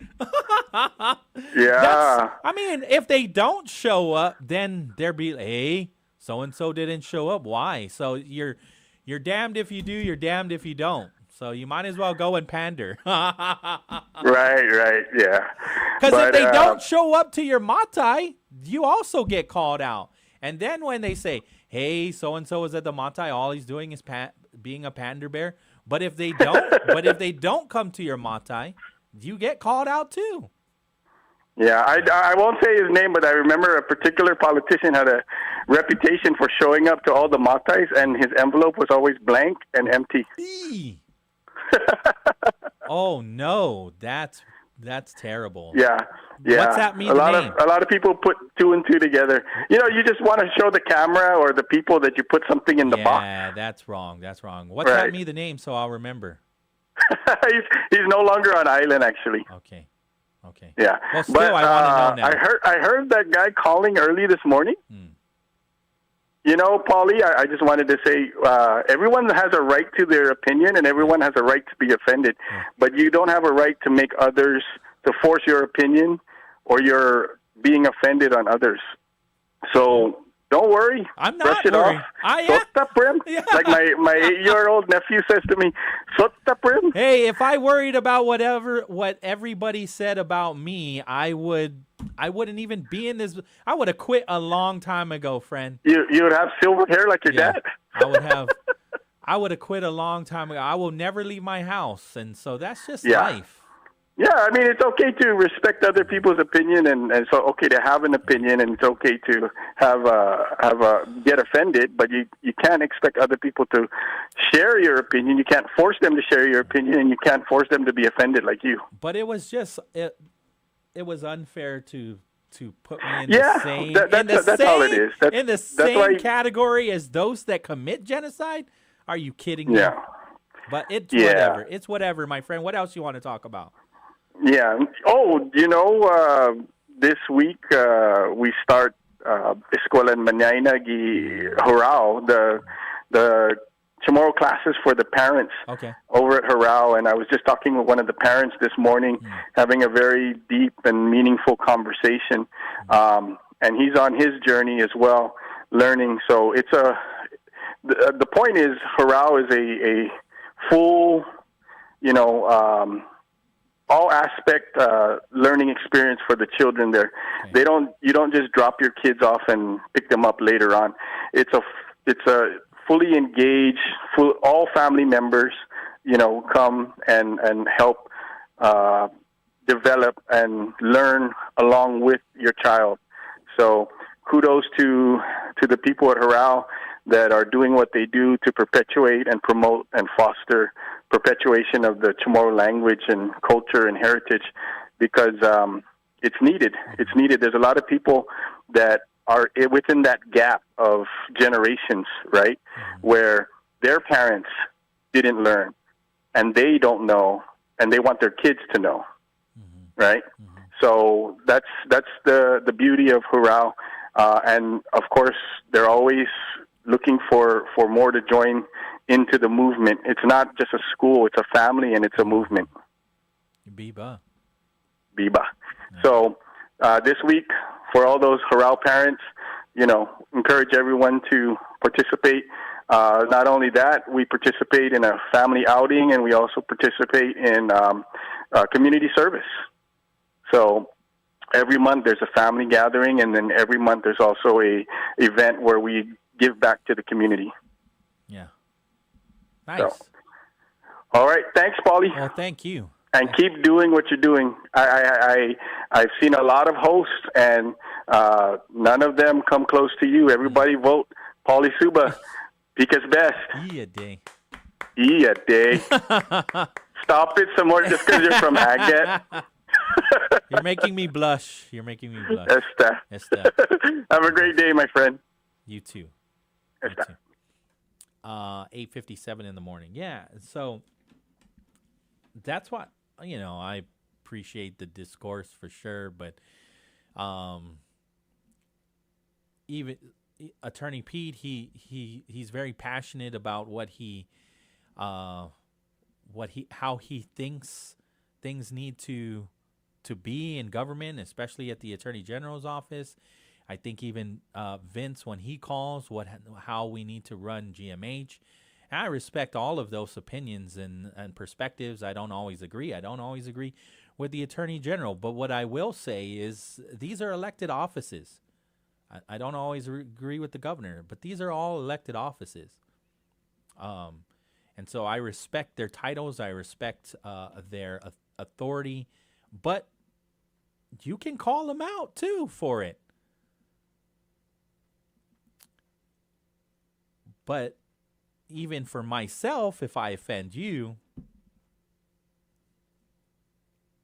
other people have offended me plenty. But it doesn't affect the way I feel or take in the day. That was pretty offensive what so-and-so said, but hey, I got my own life to live. I can't control what other people, I can only control how I feel. And I continue to be inspired by a fake person from outer space, Kal-El. Somebody created this Superman. But I draw my inspiration from this fake person who says he's human too. And he puts one foot in front of the other every day. And so, how we treat people matters. But what we say, that shouldn't affect you in a way where you lose your state of mind. You called into a radio station No fair bad words. 8:59 in the morning. We'll take the break. KGUM-FM in Dededo, Guam. This is CBS News on the Hour, sponsored by O'Reilly Auto Parts. I'm Christopher Cruz. Unions across the country have been using this Labor Day to rally the troops at the annual Labor Day Parade in Milwaukee. United, we stand. Divided, we fall. The president of the Greater Boston Labor Council, Darlene Lumbos, says this has been a tough year for American workers. When they're cutting Medicare, when they're cutting Medicaid, where they're trying to cut public education, where they've cut funding for all these infrastructure projects, an attack on our communities is an attack on our workforce. Expectations are growing that President Trump will soon send federal agents to Chicago. CBS's Torian Small has that. No federal troops in the city of Chicago. At a Labor Day event, Chicago Mayor Brandon Johnson blasted the Trump administration's possible plans to send in the National Guard to the Windy City to help reduce violent crime. We're going to defend our democracy in the city of Chicago. President Trump praising the mayor of Washington, D.C., where he deployed National Guard troops and urged officials in Chicago and other cities to do the same. The scope of the devastation from yesterday's magnitude 6.0 earthquake in eastern Afghanistan is now becoming clearer. Entire villages were leveled. CBS's Elizabeth Palmer says it's been tough for aid agencies to get to where they need to be. Whole families were and are now trapped under the debris. The government said that it thinks at least 800 people have died and 2,500 have been injured, but that for sure is going to rise over the coming hours. There are long lines at airports around the country today as millions of us reluctantly acknowledge that summer is over and it's time to go home. This man got to Seattle-Tacoma International early. Don't want to miss the flight or anything like that, but I usually try my best to plan as far ahead as I can. CBS's Karen Hua in Houston says TSA agents are seeing a lot of people. TSA expects to screen about 17.5 million people through Wednesday. That's a potential record number of holiday travelers. Two of tennis's greats battled it out dramatically at the U.S. Open today. Naomi Osaka eliminates Coco Gauff 6-3, 6-2 at the U.S. Open in Queens, New York. Naomi Osaka is back. The 27-year-old Osaka now reaches her first Grand Slam quarterfinal in more than 4.5 years. I was in the stands like 2 months after I gave birth to my daughter,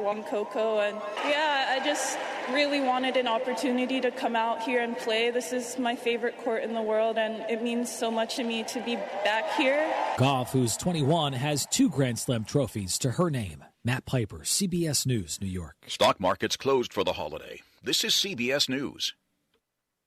Think O'Reilly Auto Parts for all your car care needs. Get the parts and service you need fast from the professional parts people at O'Reilly Auto Parts.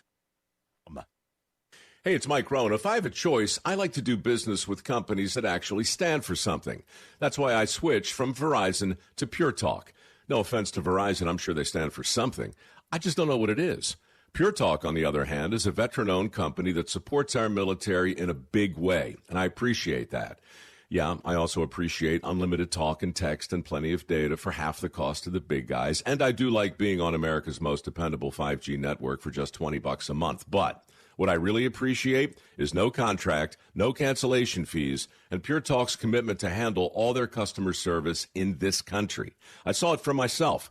I went to Georgia, I got a tour of their headquarters, I met their CEO, and I talked to the same customer service folks that you'll talk to when you dial pound 250 and say keyword micro. Switch today and save 50% off your first month when you dial pound 250 and say keyword micro. Pure Talk, a wireless company that actually stands for something. Europeans appear to be giving Teslas the thumbs down. Registrations of new Tesla cars fell 84% in Sweden this past August, with only 210 vehicles sold. They were down 42% in Denmark, 47% in France. Intense competition from cheaper Chinese EV models and some supply chain issues partly responsible. But there are signs CEO Elon Musk's controversial comments on race and immigration haven't helped. Vicki Barker, CBS News, London. It was 10 years ago today that Rowan County, Kentucky clerk Kim Davis denied marriage licenses to gay couples again in direct defiance of the orders of a federal judge.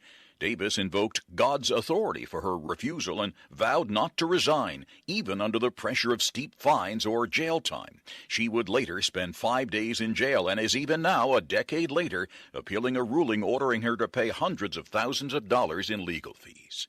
Christopher Cruz, CBS News. Have wages caught up with prices? I'm Mark Hamrick with a Bankrate.com Personal Finance Minute. Even after years of strong pay increases, wages still haven't fully caught up with inflation. According to Bankrate's 2025 Wage to Inflation Index, prices have risen 22.7% since early 2021. Wages are up 21.5%, so that leaves a shortfall of 1.2 percentage points. This is progress compared to the worst of it. The gap peaked at nearly 5 points in 2022. Households are paying more than they're earning back still. Americans are noticing. Bankrate's Consumer Sentiment Survey finds more than half say the economy is on the wrong track, and one likely reason is their pay still hasn't fully recovered from the post-pandemic surge in prices. Is there good news? Perhaps. In industries like retail, healthcare, and hospitality, wages have outpaced inflation, but in areas including education, construction, and manufacturing, paychecks are still falling short. For more, check out Bankrate.com. I'm Mark Hamrick.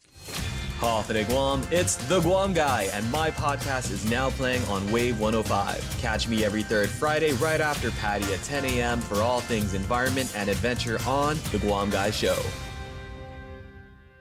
Many companies are moving slow on AI. Thank goodness many employees are moving fast.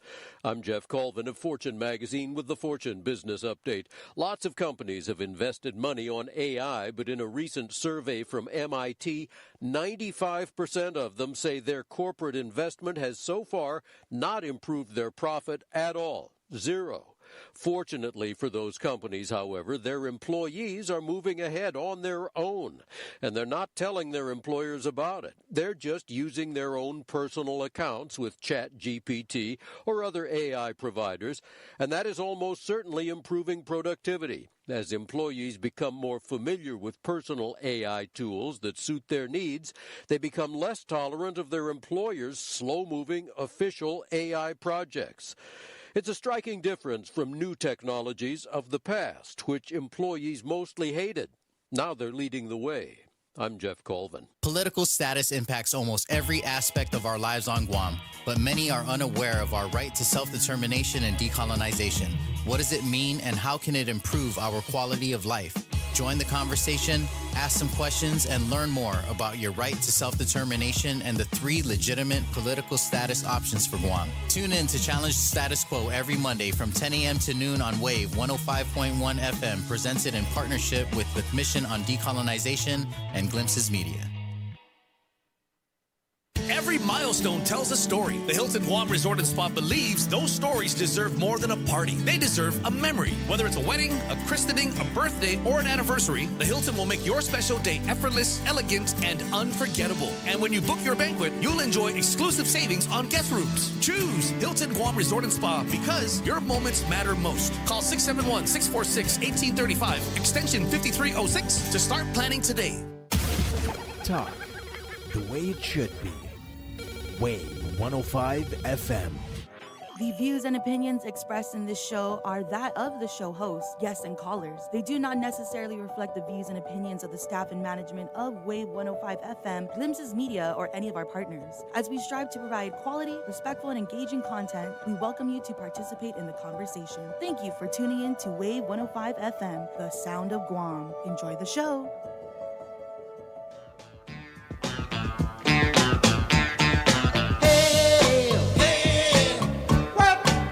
Thanks, Dice. This song always puts a smile on my face. There some you Redbone go. right there, right? Okay. Yes, some Guardians of the Galaxy. Yeah. Anytime I hear any of these songs, I think of Groot and Groot dancing. Yeah. Great movie. Great movie. So if you're tuned into our YouTube channel, you'll see our guest, the executive director of the Guam Girl Scouts, Samantha Owen. It's been a while. Yeah, thank you for having me. Well, thank you for coming in. Anytime I think of Girl Scout cookies, it just puts a big smile on my face. And so thank you so much for the opportunity to speak with you and learn more about the Guam Girl Scouts. You've got a number of events happening You're celebrating your 90th anniversary. You look so good for 90. Thank you. And so, what's the exact date again? So September 12th, 1935, we had a group of girls at GW who formed the first troop. Wow. That is cool. Yeah. That is very cool. And so the legacy of the Guam Girl Scouts in Guam goes all the way back to 1935. And so I saw that you have a flyer. It's called the Tough Cookie Fun Run. So you've got a 1K, 2K, 5K that's going to happen on Sunday, September 14 at Leo Palace. Is this something you guys do on a regular basis? I think in Guam's history, there have been different fundraiser runs. Okay. I know that for a long time, Nissan actually hosted a fundraiser run for us.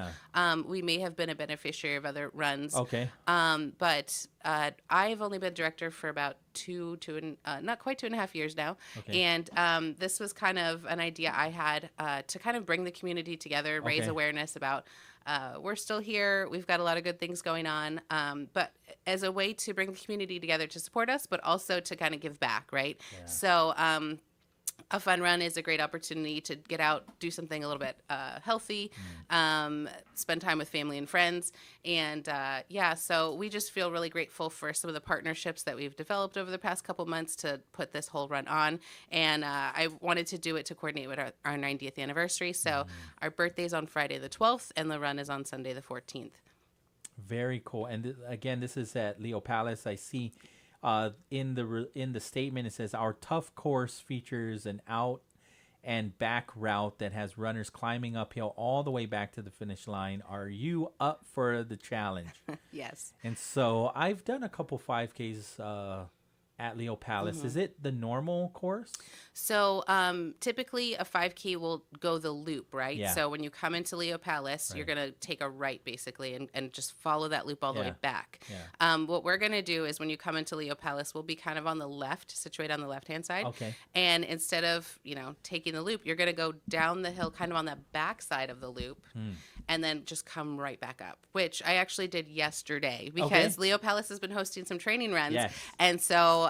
training runs for different, just for the running community. I think in particular, they have a big run coming up as well, and it happens to be the day before our run. Right. So Leo Palace has kind of coordinated with us to actually have some run weekend promos. Okay. So if anybody's interested in doing both events, you can actually stay overnight at Leo Palace at a very, very reduced rate. Like this is the best rate they ever offer. So you can check out their social media page. They do have registration information for both their run and our run on there. And of course, you can check our social media for that. And starting tomorrow, you'll be able to just stop by the office and register and pick up your bib. There you go. How much are bibs? So we're charging $20. Okay. The race registration does come with, so really quick. So it's called the Tough Cookie Fun Run, the Great Adventureful. Okay. And so the Adventureful Cookie is the theme for this year's run. We're hoping to make this an annual event. And so with your registration, you get a package of Adventureful cookies. You also get a race shirt. We do have a limited number, but right now with the amount of registrations we have, we're looking like we're good. But we would love for people to, sign up with your $20 registration either online, come visit us in person. We'll be at the mall this weekend as well, and we should have a representative at the mall the day before as well. And we will have a booth set up at the Run for Wishes the day before as well. So we'll have a lot of ways that people can grab their race bib, $20 for the bib, the cookies, the shirt, as long as you register early. And there'll be a lot of fun stuff after the race too, which I'm pretty excited about. I need to be schooled on the names of Girl Scout cookies. I don't know what Adventureful is. I'm looking it up now. It is a newer cookie. Okay. So I think it got launched right around the time COVID hit. So that may be why some people missed it because, post-COVID, a lot of cookie booths weren't happening or they were doing online sales or drive-thrus. So in the last couple of years, last year really was our best season for Adventurefuls. I think people finally were cluing in, there's a new cookie, which again, totally understandable as far as the timing of when it was originally released. But it's a great cookie. It's kind of a crisp brownie-inspired cookie with a dollop of caramel on top and then chocolate drizzle. I'm looking at it now. Yeah, it's very tasty. Yeah. It's very chocolatey, but it's very tasty. Okay, because I see it in your flyer, but I have to apologize. I thought that was the Caramel Delight. Oh yeah, no, the Caramel Delight is the also, so we have 2 cookie bakers. One baker calls it the Samoa, our baker calls it the Caramel Delight, but it's that same caramel coconut chocolate cookie that a lot of people are familiar with. Yes. Okay, so on your flyer is the Adventureful. Yes. It almost looks like a Reese's Pieces, but it's more like a brownie, right? Yes. Yeah. Yeah. Got it. And so again, this is Sunday, September 14. This is going to be in the morning, right? Yes. And so the Girl Scouts, you guys get up early. We're going to get up early for this. You're used to utilizing the entire day, right? Yeah. And so I rarely see a 1K. Yeah, so that was our way of trying to include families and littles. Like, we have a great Girl Scout community of girls who are in school, right? So 5 through 18, kindergarten through 12th grade.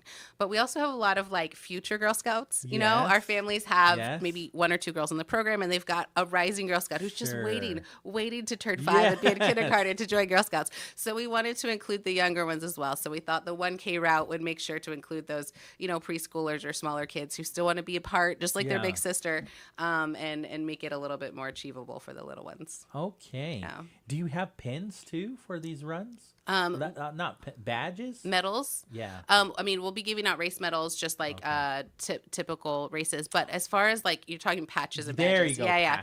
Yeah. At this point, we haven't developed a specific run patch, which probably a failure on my part. No, not but at all. But we do have a lot of fun giveaways. We will have the medals. The other thing we're doing for our girls is for Girl Scouts who are registered, to encourage them to, you know, help get those signups and stuff. For girls who have 10 or more signups under their name, they'll get a special recognition. And then our top 3, you know, girls with the top 3 number of registrants that are signed up under their name will also get a special recognition. So. Oh yeah. I mean, they're the best salespeople too, right? That's right. That's right. So you got them also gearing up for the sale of the cookies through the sale of the bibs. And so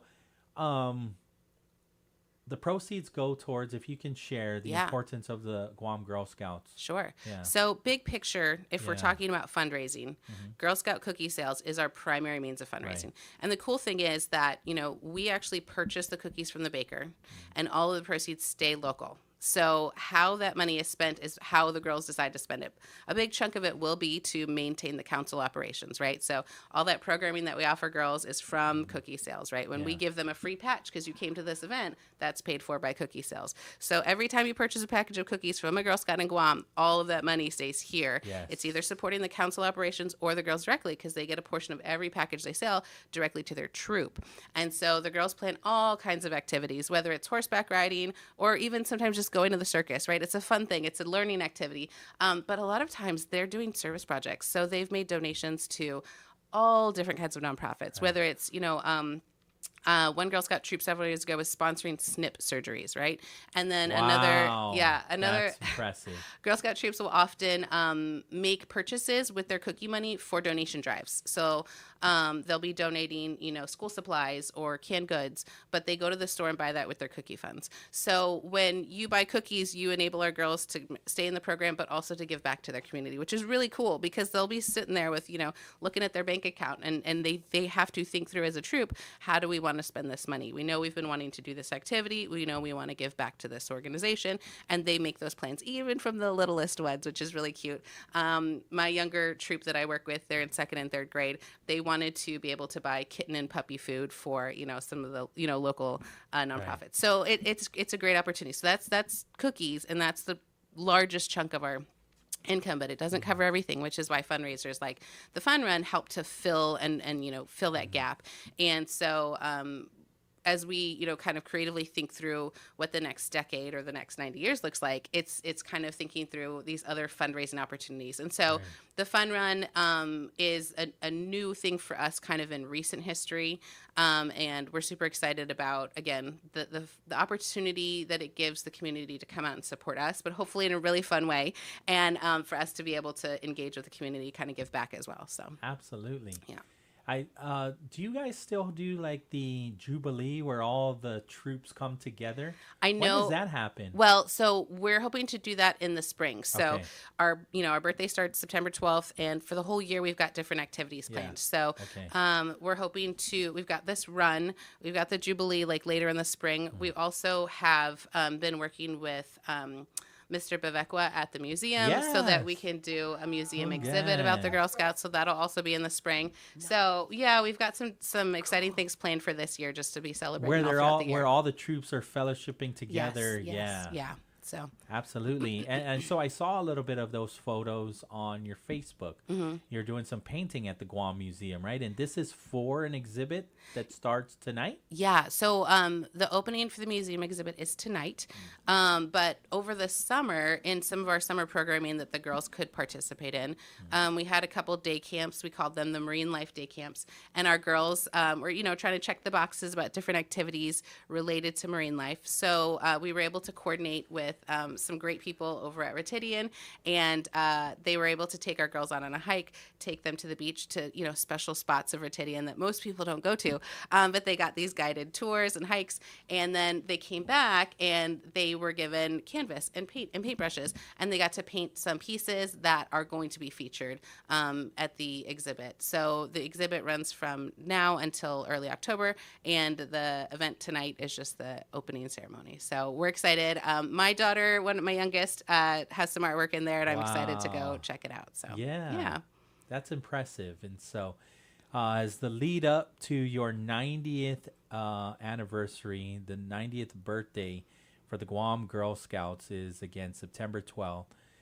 You are celebrating in a very tough way through the Tough Cookie Fun Run, the Great Adventureful. You can sign up for a 1K, 2K, and 5K. And so, like you said, you're going to be at the Micronesia Mall to yes. sell the bibs, right? Yes. So this For coming purchase of weekend, bibs. we'll have a table set up in the same area as the Run for Wishes. So Okay. Run for Wishes participants are, Right. working on picking up bibs or registering. We'll be in the same space that they're Our in. sister station, Power 98, is sponsoring the Run for Wishes. Exciting. Yeah. Right Yeah. on. Yeah. And so you also, if anybody wants it to, we can WhatsApp it back to you. The flyer, which comes with the QR code and the link to the my.raceresult.com. That's where they can also register, right? Correct. So that's the online registration option. Right. One thing I do want to highlight is that we have also, again, to try and kind of gear this more towards our youth, right? We've got the 1K, and that's actually for 9 and under. So Okay. for our kids 9 and under, that's their race. But we're also doing a competition among our middle school and high school teams. So middle schools and high schools can register an all male or all female team, and we will be recognizing middle school and high school teams that get the fastest combined time. So Oh, wow. a 4-person team, they all run the race at the same time. It's Okay. not a relay; they just Sure. all run. And then whichever 4-person team has the I lowest see combined that. total time will be recognized. So we're also encouraging our school teams. I know it's cross country season, so if or as we head into other sports as well, if kids want to get out there and show their support, but also get a run in and potentially get recognized, we'd love to have our middle school and high schoolers out there as well. Heck yeah. And then each registration will receive the free pack. So ahead of time, because you're putting out the orders in January for cookies, but you can actually have your hands on these Adventurefuls Right. well in mid-September. Correct, yes. Well before you start Yeah. putting out the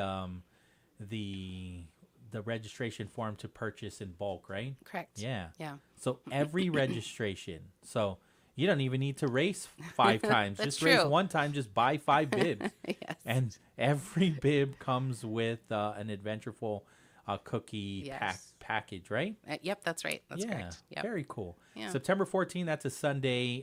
Go time is 5? 6 a.m. 6 a.m. Yeah.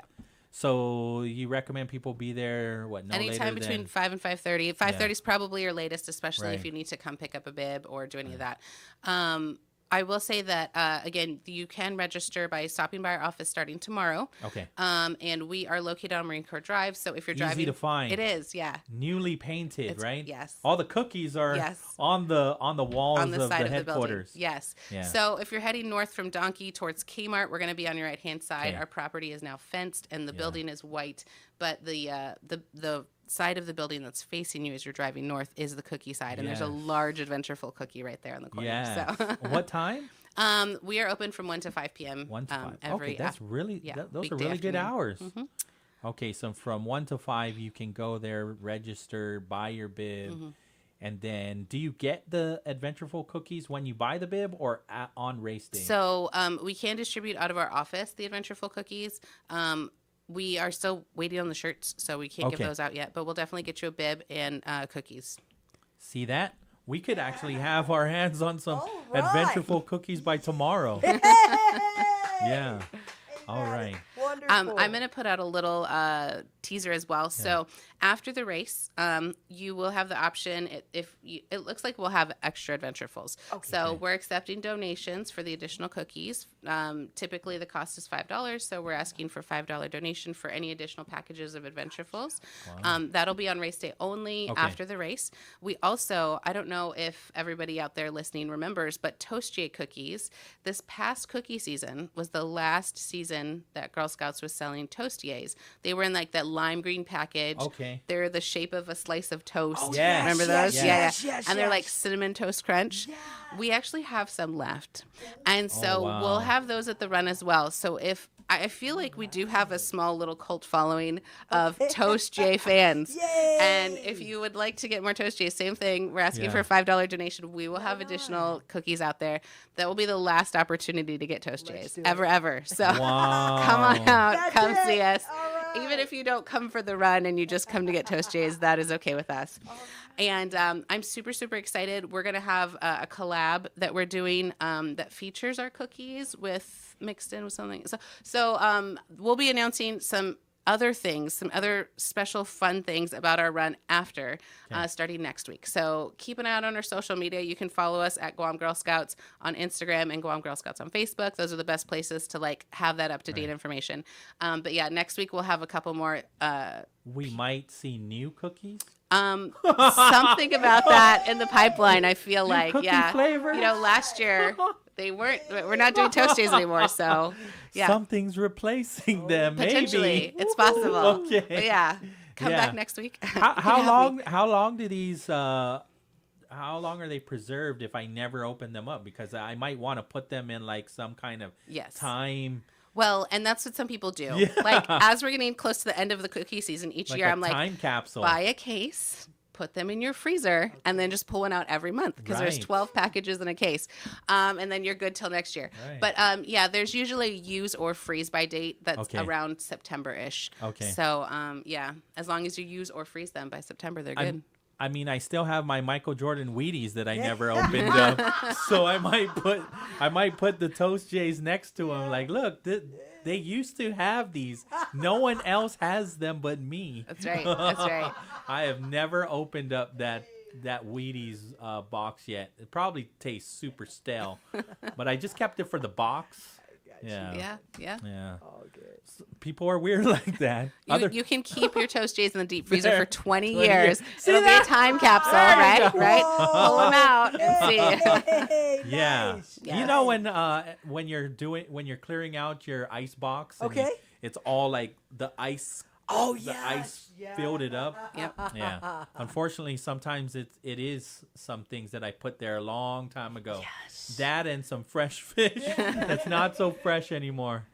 Hafa Adai. Well, is there anything else that you, Samantha? Thank you again for hanging out with us. Yeah. Love to continue to feature the Guam Girl Scouts, especially as we lead into Sunday, September 14th, and your 90th birthday. Yeah, thank you. Yeah, and so if there's anything else, I'll continue to follow your Facebook, and share that once they are officially released. But then, of course, in celebration, I mean, that is a huge deal. 90 years in Guam, and so back on September 12, 1935, that is a legacy to remember and to honor.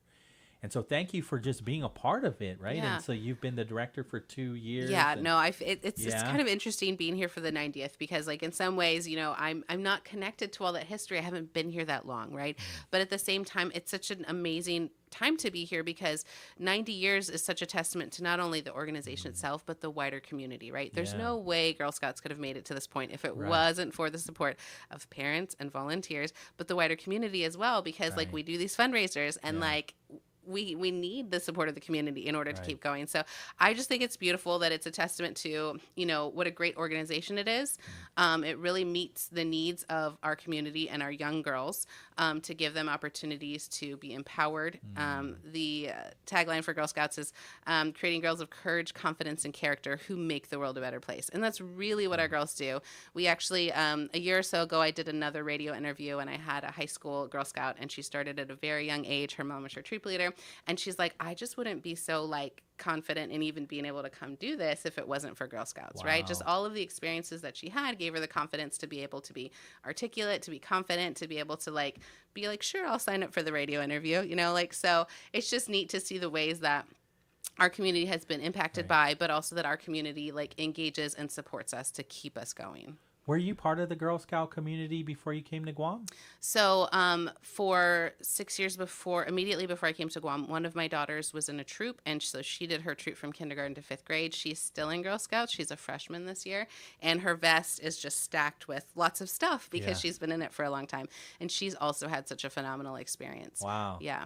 Were you a director at the time before you came here? No, I actually, very humble beginnings. I was a cookie mom for a long time. So I was pretty involved and I would go on different events and be like a chaperone for things. But like my main role was I was the cookie mom. So I was the one that, you know, received all the cookies, distributed them to the girls, got those extras when they needed it, signed up for all the cookie booths. Yeah, I was the cookie chaos coordinator. That's another name for it. So, but I really enjoyed that. So. And then when you come here, you found Guam Girl Scouts because that was the whole intention, right? Is to get your girls into the Guam Girl Scouts. Yeah. So the funny thing is, as it happens in life sometimes, I had 3 girls, but only 1 in Girl Scouts. Okay. And so as we were anticipating moving back to Guam, I said, let's get all the girls in Girl Scouts, right? We're making this transition. It's a great time to get plugged in. So I actually contacted Girl Scouts ahead of time before we even moved and said I'd love to get my girls involved. Back to Guam? Yes, so yes, this is not your first time? Correct. Yeah. Okay, yeah. So lived here in Guam from 2010 to 2016, and 2 of my 4 children were born here.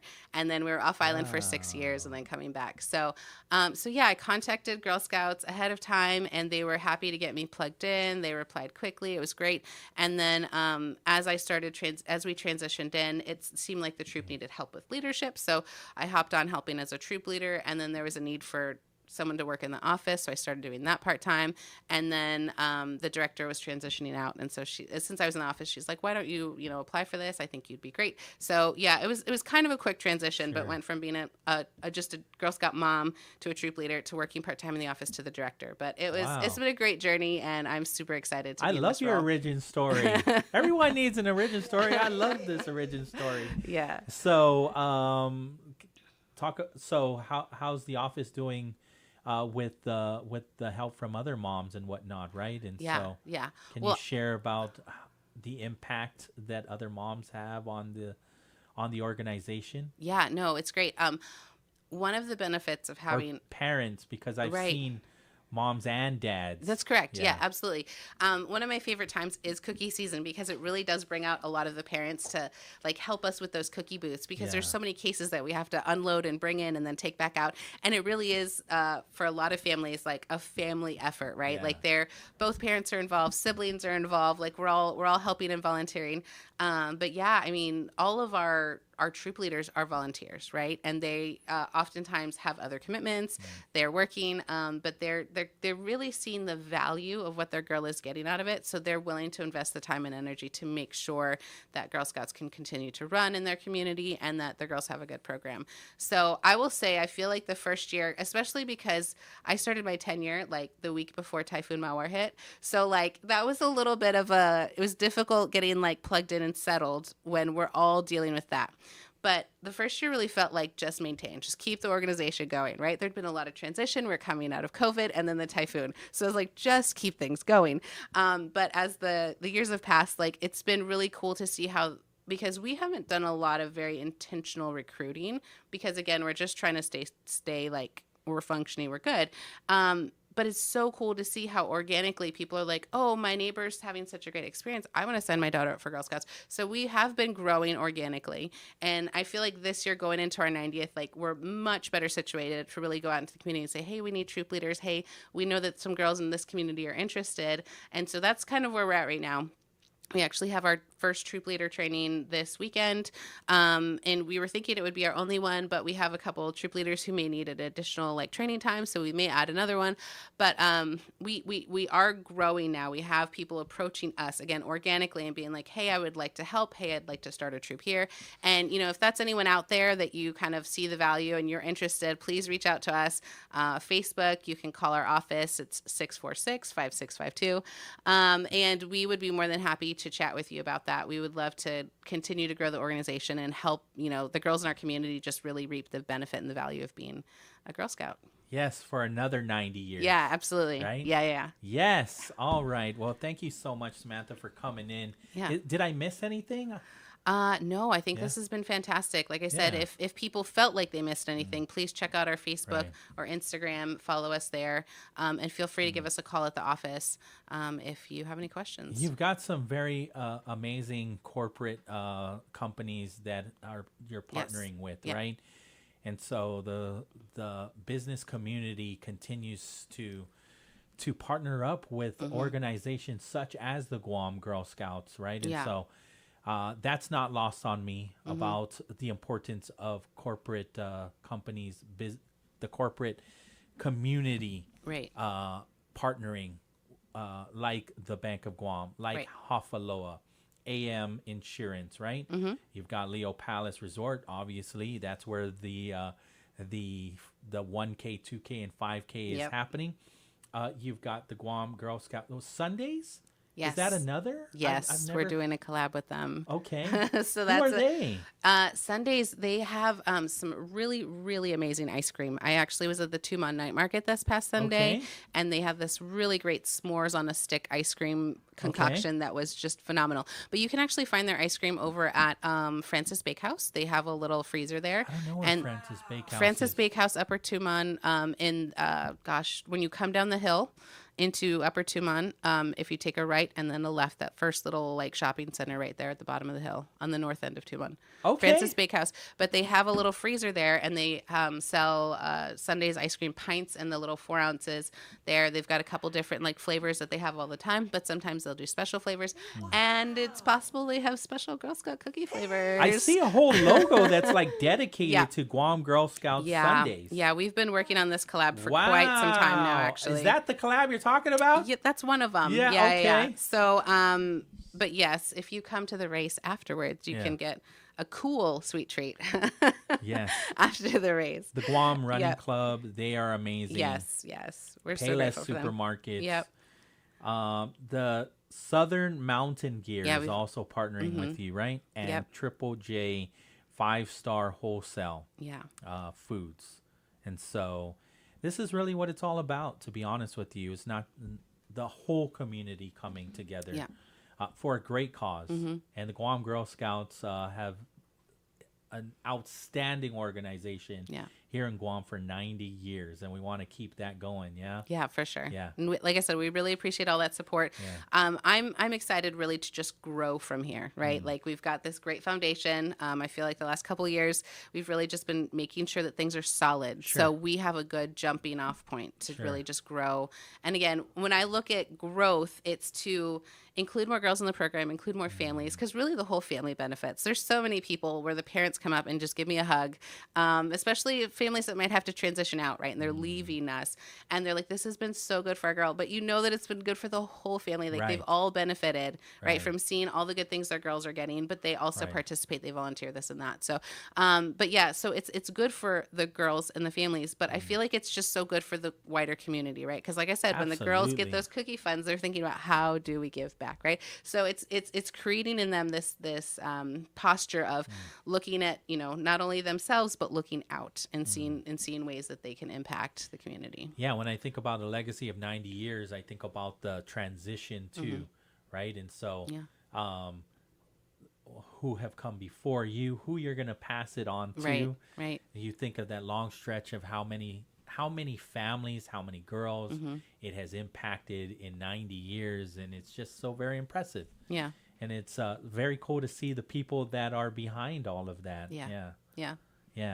All right, so 9:38 in the morning, we will take our break. Don't forget, you can register for the Tough Cookie Fun Run, the Guam Girl Scouts Tough Cookie Fun Run, as early as tomorrow at their Guam Girl Scouts office in Upper Tumon. It's right across Chief Brody Elementary on the northbound side. If you hit Kmart, you went too far, but don't worry, you can always just turn around. You can turn around at the intersection and then turn around at the intersection at the airport road and get back on to where the Guam Girl Scouts are open from 1 to 5. And I sent you the flyer, so if anybody wants it DM to their WhatsApp, we can do that as well. 671-922-1051 is our WhatsApp number, and then you can already scan the QR code and register for this run that is, again, happening Sunday, September 14th, 2 days after the official day of the 90th birthday, which is September 12th. And so we look forward to it for sure at the Leo Palace Resort. We'll take the break. Let's go. Wave 105. Every milestone tells a story. The Hilton Guam Resort and Spa believes those stories deserve more than a party. They deserve a memory. Whether it's a wedding, a christening, a birthday, or an anniversary, the Hilton will make your special day effortless, elegant, and unforgettable. And when you book your banquet, you'll enjoy exclusive savings on guest rooms. Choose Hilton Guam Resort and Spa because your moments matter most. Call 671-646-1835, extension 5306 to start planning today. Lace Up Guam, the first Run for Wishes event is happening at Leo Palace Resort on September 13th. Select your distance from 2K, 5K, 10K to half marathon to participate in this powerful event. Race package includes finisher tees, visors, socks, and medals, plus cash prizes for the top finishers. Proceeds from the event benefit the Make-A-Wish Foundation, Guam, and CNMI. Presented by Leo Palace Resort, Clutch, Power 98, Wave 105.1 FM, Route 99, and Protection Concepts Unlimited, with support from our community sponsors. Sign up now to help wishes become reality through your step-by-step participation. Are you planning a trip to the Philippines? Why not come back feeling healthier and more rejuvenated? At the Medical City, we offer world-class healthcare services, including comprehensive executive checkups and top-tier aesthetic treatments for as low as $530. Imagine lounging on white sandy beaches, shopping at top-tier shopping centers, and indulging in premium healthcare all in one vacation. Book your getaway now and experience the best of both worlds. The Medical City, your trusted partner in health. Every company needs money for investments to help grow or working capital to take on today's economy. That's why Bank Pacific's commercial loan officers stand ready to help you. We offer several programs tailored to assist companies to get to the next step, or perhaps for a startup, including working with SBA and GITA. Bank Pacific. And we want to be your partner. Equal opportunity lender. Credit conditions apply.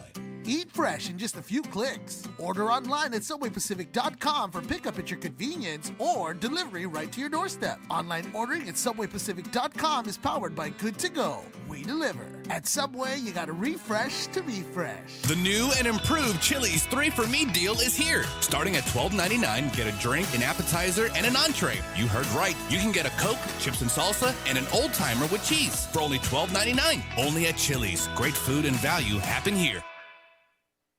Are you planning a trip to the Philippines? Why not come back feeling healthier and more rejuvenated? At the Medical City, we offer world-class healthcare services, including comprehensive executive checkups and top-tier aesthetic treatments for as low as $530. Imagine lounging on white sandy beaches, shopping at top-tier shopping centers, and indulging in premium healthcare all in one vacation. Book your getaway now and experience the best of both worlds. The Medical City, your trusted partner in health. That'll get you thinking. Wave 105 FM.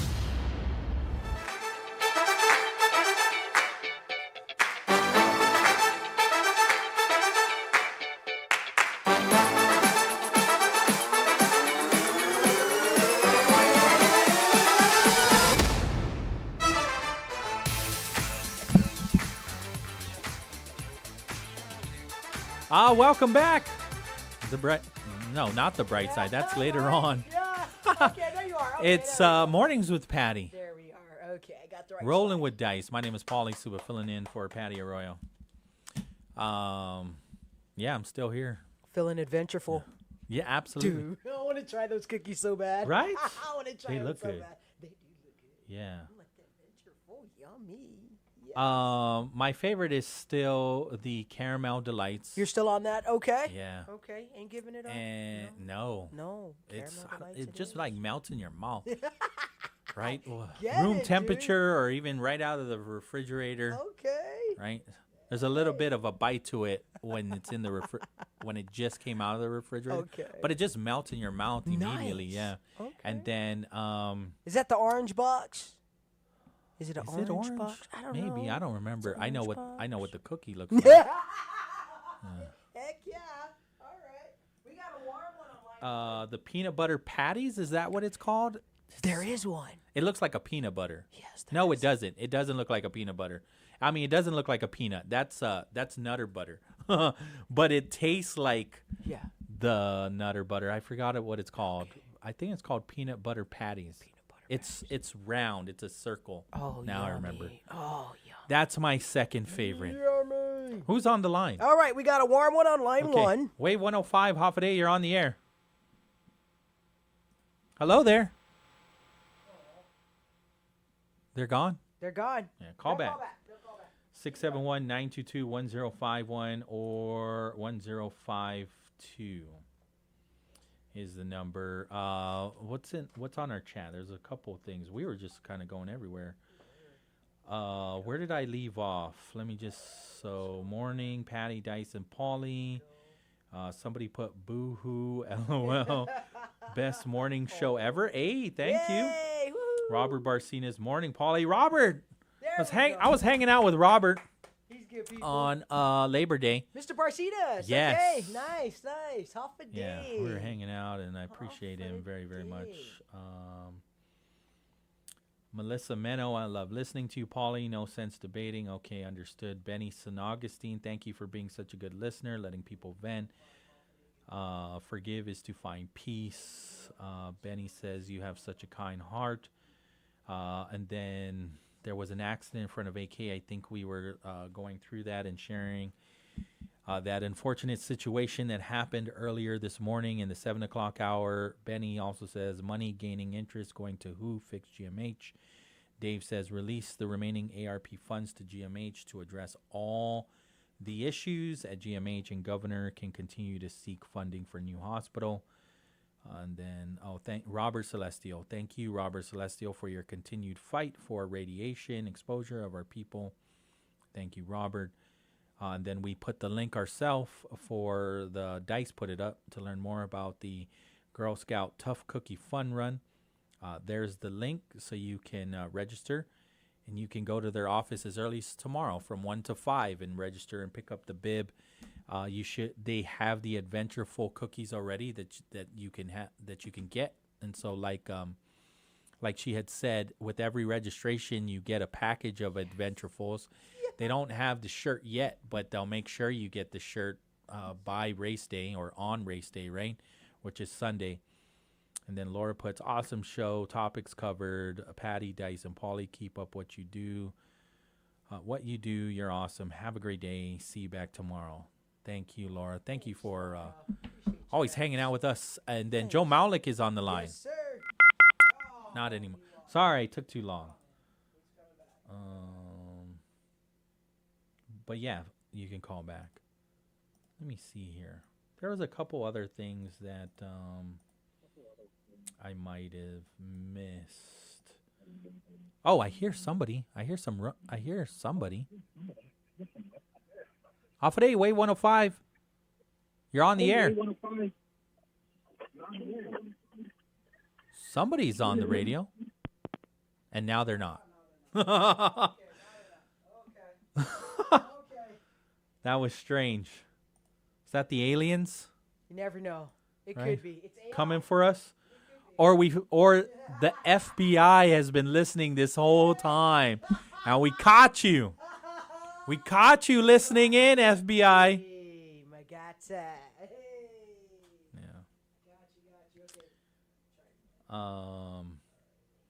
Senator Tello Tadagui has a release.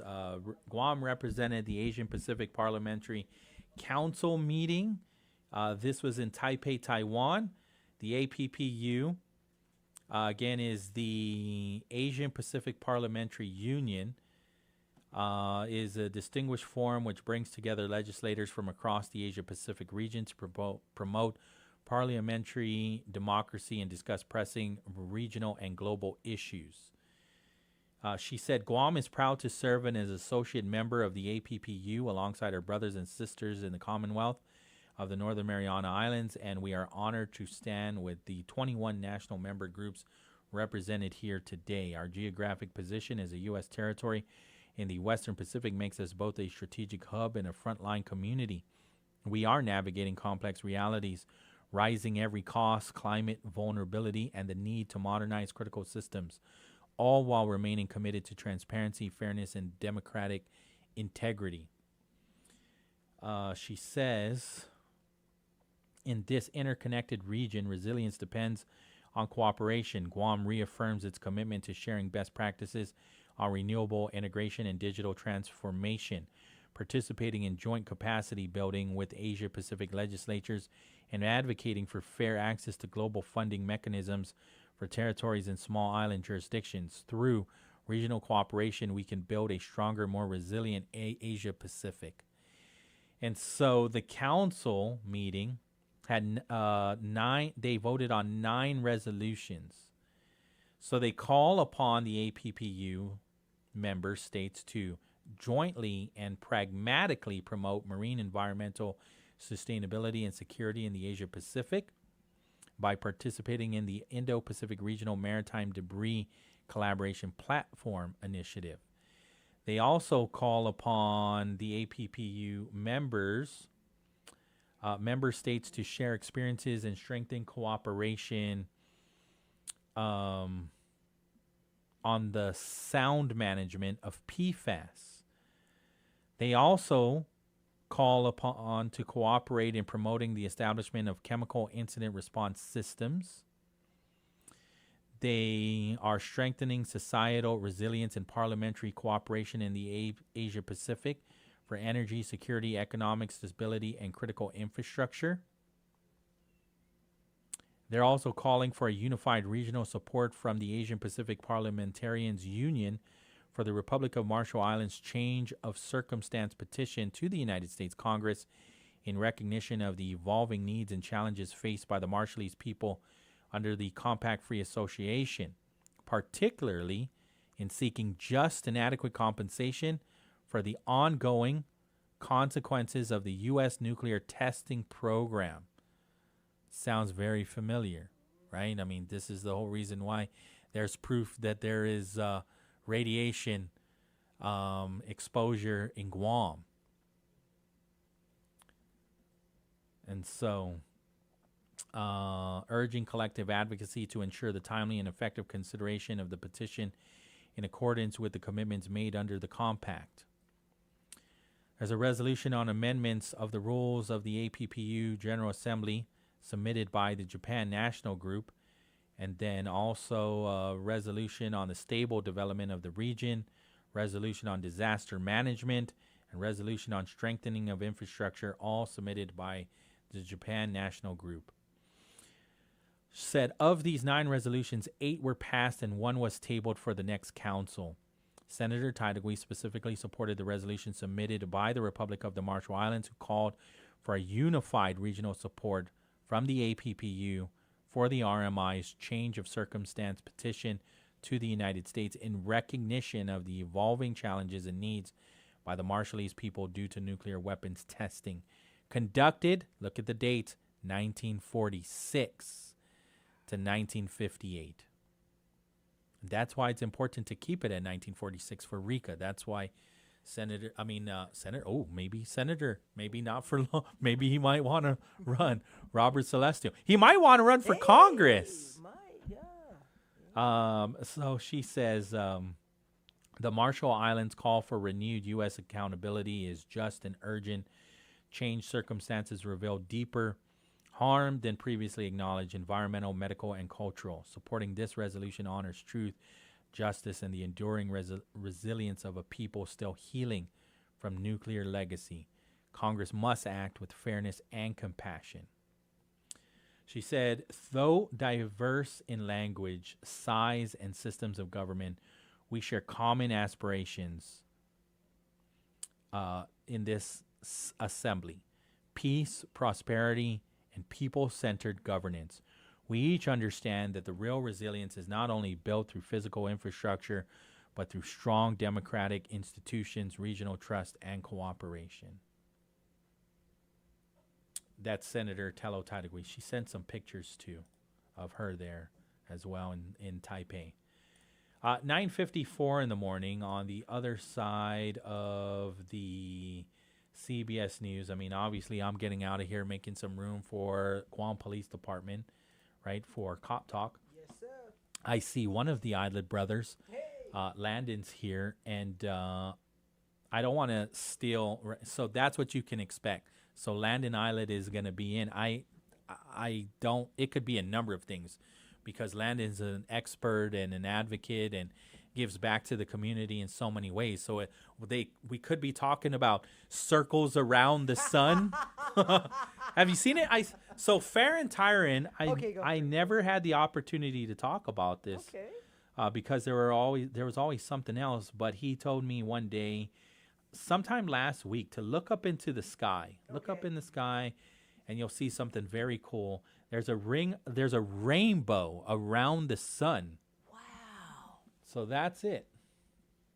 That's my picture. Go figure. You see it? Yeah. It's a rainbow, a full rainbow around the sun. And so I remember, like, I think it was my mom that might have told me, it's an old wives' tale, I guess, that if you see a ring around the sun, that a storm might be coming. So there's a sailor's, so Farron tells me from a sailor friend, there's a sailor's rhyme. Ring around the sun. Oh, he hears me talking about it. See? I didn't want to steal. You might as well sit down now. He heard? They're talking about the weather. They got me.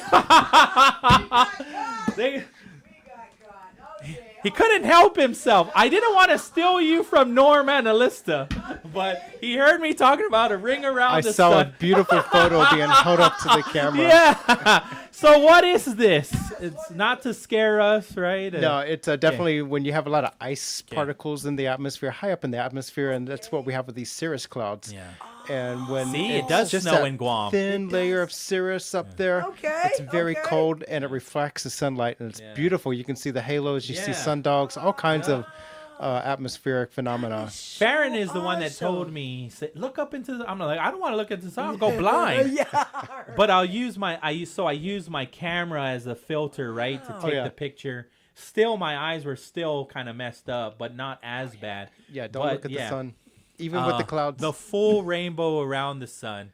And so, not true then, though, that a typhoon is coming. That's correct. And right now, there are no suspect areas for tropical cyclone development anywhere near Guam and the CNMI. But we do have a surface trough that's going to bring periods of gusty winds, showers, and thunderstorms over the next 24 hours or so. Okay. Off and on showers and thunderstorms. There you go. See, I was like, I don't want to take him away. This is who you have to look forward to. I see Landon. He might be talking about Tower for Humanity. He might be talking about rings around the sun. It could be a number of things. So what are you guys talking about? Why'd they bring you in here? Yeah, I'll be talking with Norm and Jenna Bloss from Homeland Security. Hey, she got an award. Yes, she did. For the Labor Day picnic. Yeah, well, it's well-deserved. I've worked with Jenna for many, many years, and she's one of my key go-to folks at Guam Homeland Security. And so a lot of great work she does, and communications is everything, and that's her forte. And so communications will make or break an organization, no matter whether it's territorial or federal. And she does a great job, and so I've had the pleasure of working with her for many years. So we're going to be talking with Norm at the next show, talking about National Preparedness Month, which is September. So September is the first of the Burr month, so prepare for Christmas. I told you. did. We He started before we started talking about the Washington Redskins. We were talking about Mariah Carey. Christmas. I told you. Yes, he It's did. never too early. I'm actually putting up my first tree See? on my desk when I get back to the office. I told you. Oh my gosh. People will be offended over anything. Okay, all right. Christmas. Okay, we got to It's start too early to put up the Christmas tree. No, it's not. Lights are going too up early. then. Lights Never are too going early. up. The Washington Commanders logo sucks. No, it's not. You'll be offended about everything. But hey, we'll take the phone call. Just no fair bad words. No fair bad Not even when the cops show up. No fair. Definitely don't say the bad words when the cops show up. And that's happening in 30 seconds. In 30 So, seconds. Gonna make some room. You can just stay right there. I ain't even got to move, sir. You ain't even got to move. When the Stay YouTube there. turns back on, There you Landon's go. going to be exactly where you see him. Same spot. There you go. That's and our okay. good friend Jenna Bloss. Congratulations to Jenna. Nicely She got done. Great job. It's either for longest serving or the MVP of the Office of Homeland Security. If it's both, I agree. That's cool. That's great. But I remember her name was announced, and if she hasn't picked up her certificate, Adeloop has it. So hopefully she's got it between now and since Sunday when they announced her name with so many other amazing public servants. Well And deserved, guys. Great job. I'm going to get out of here. We're I getting think out. I'm coming back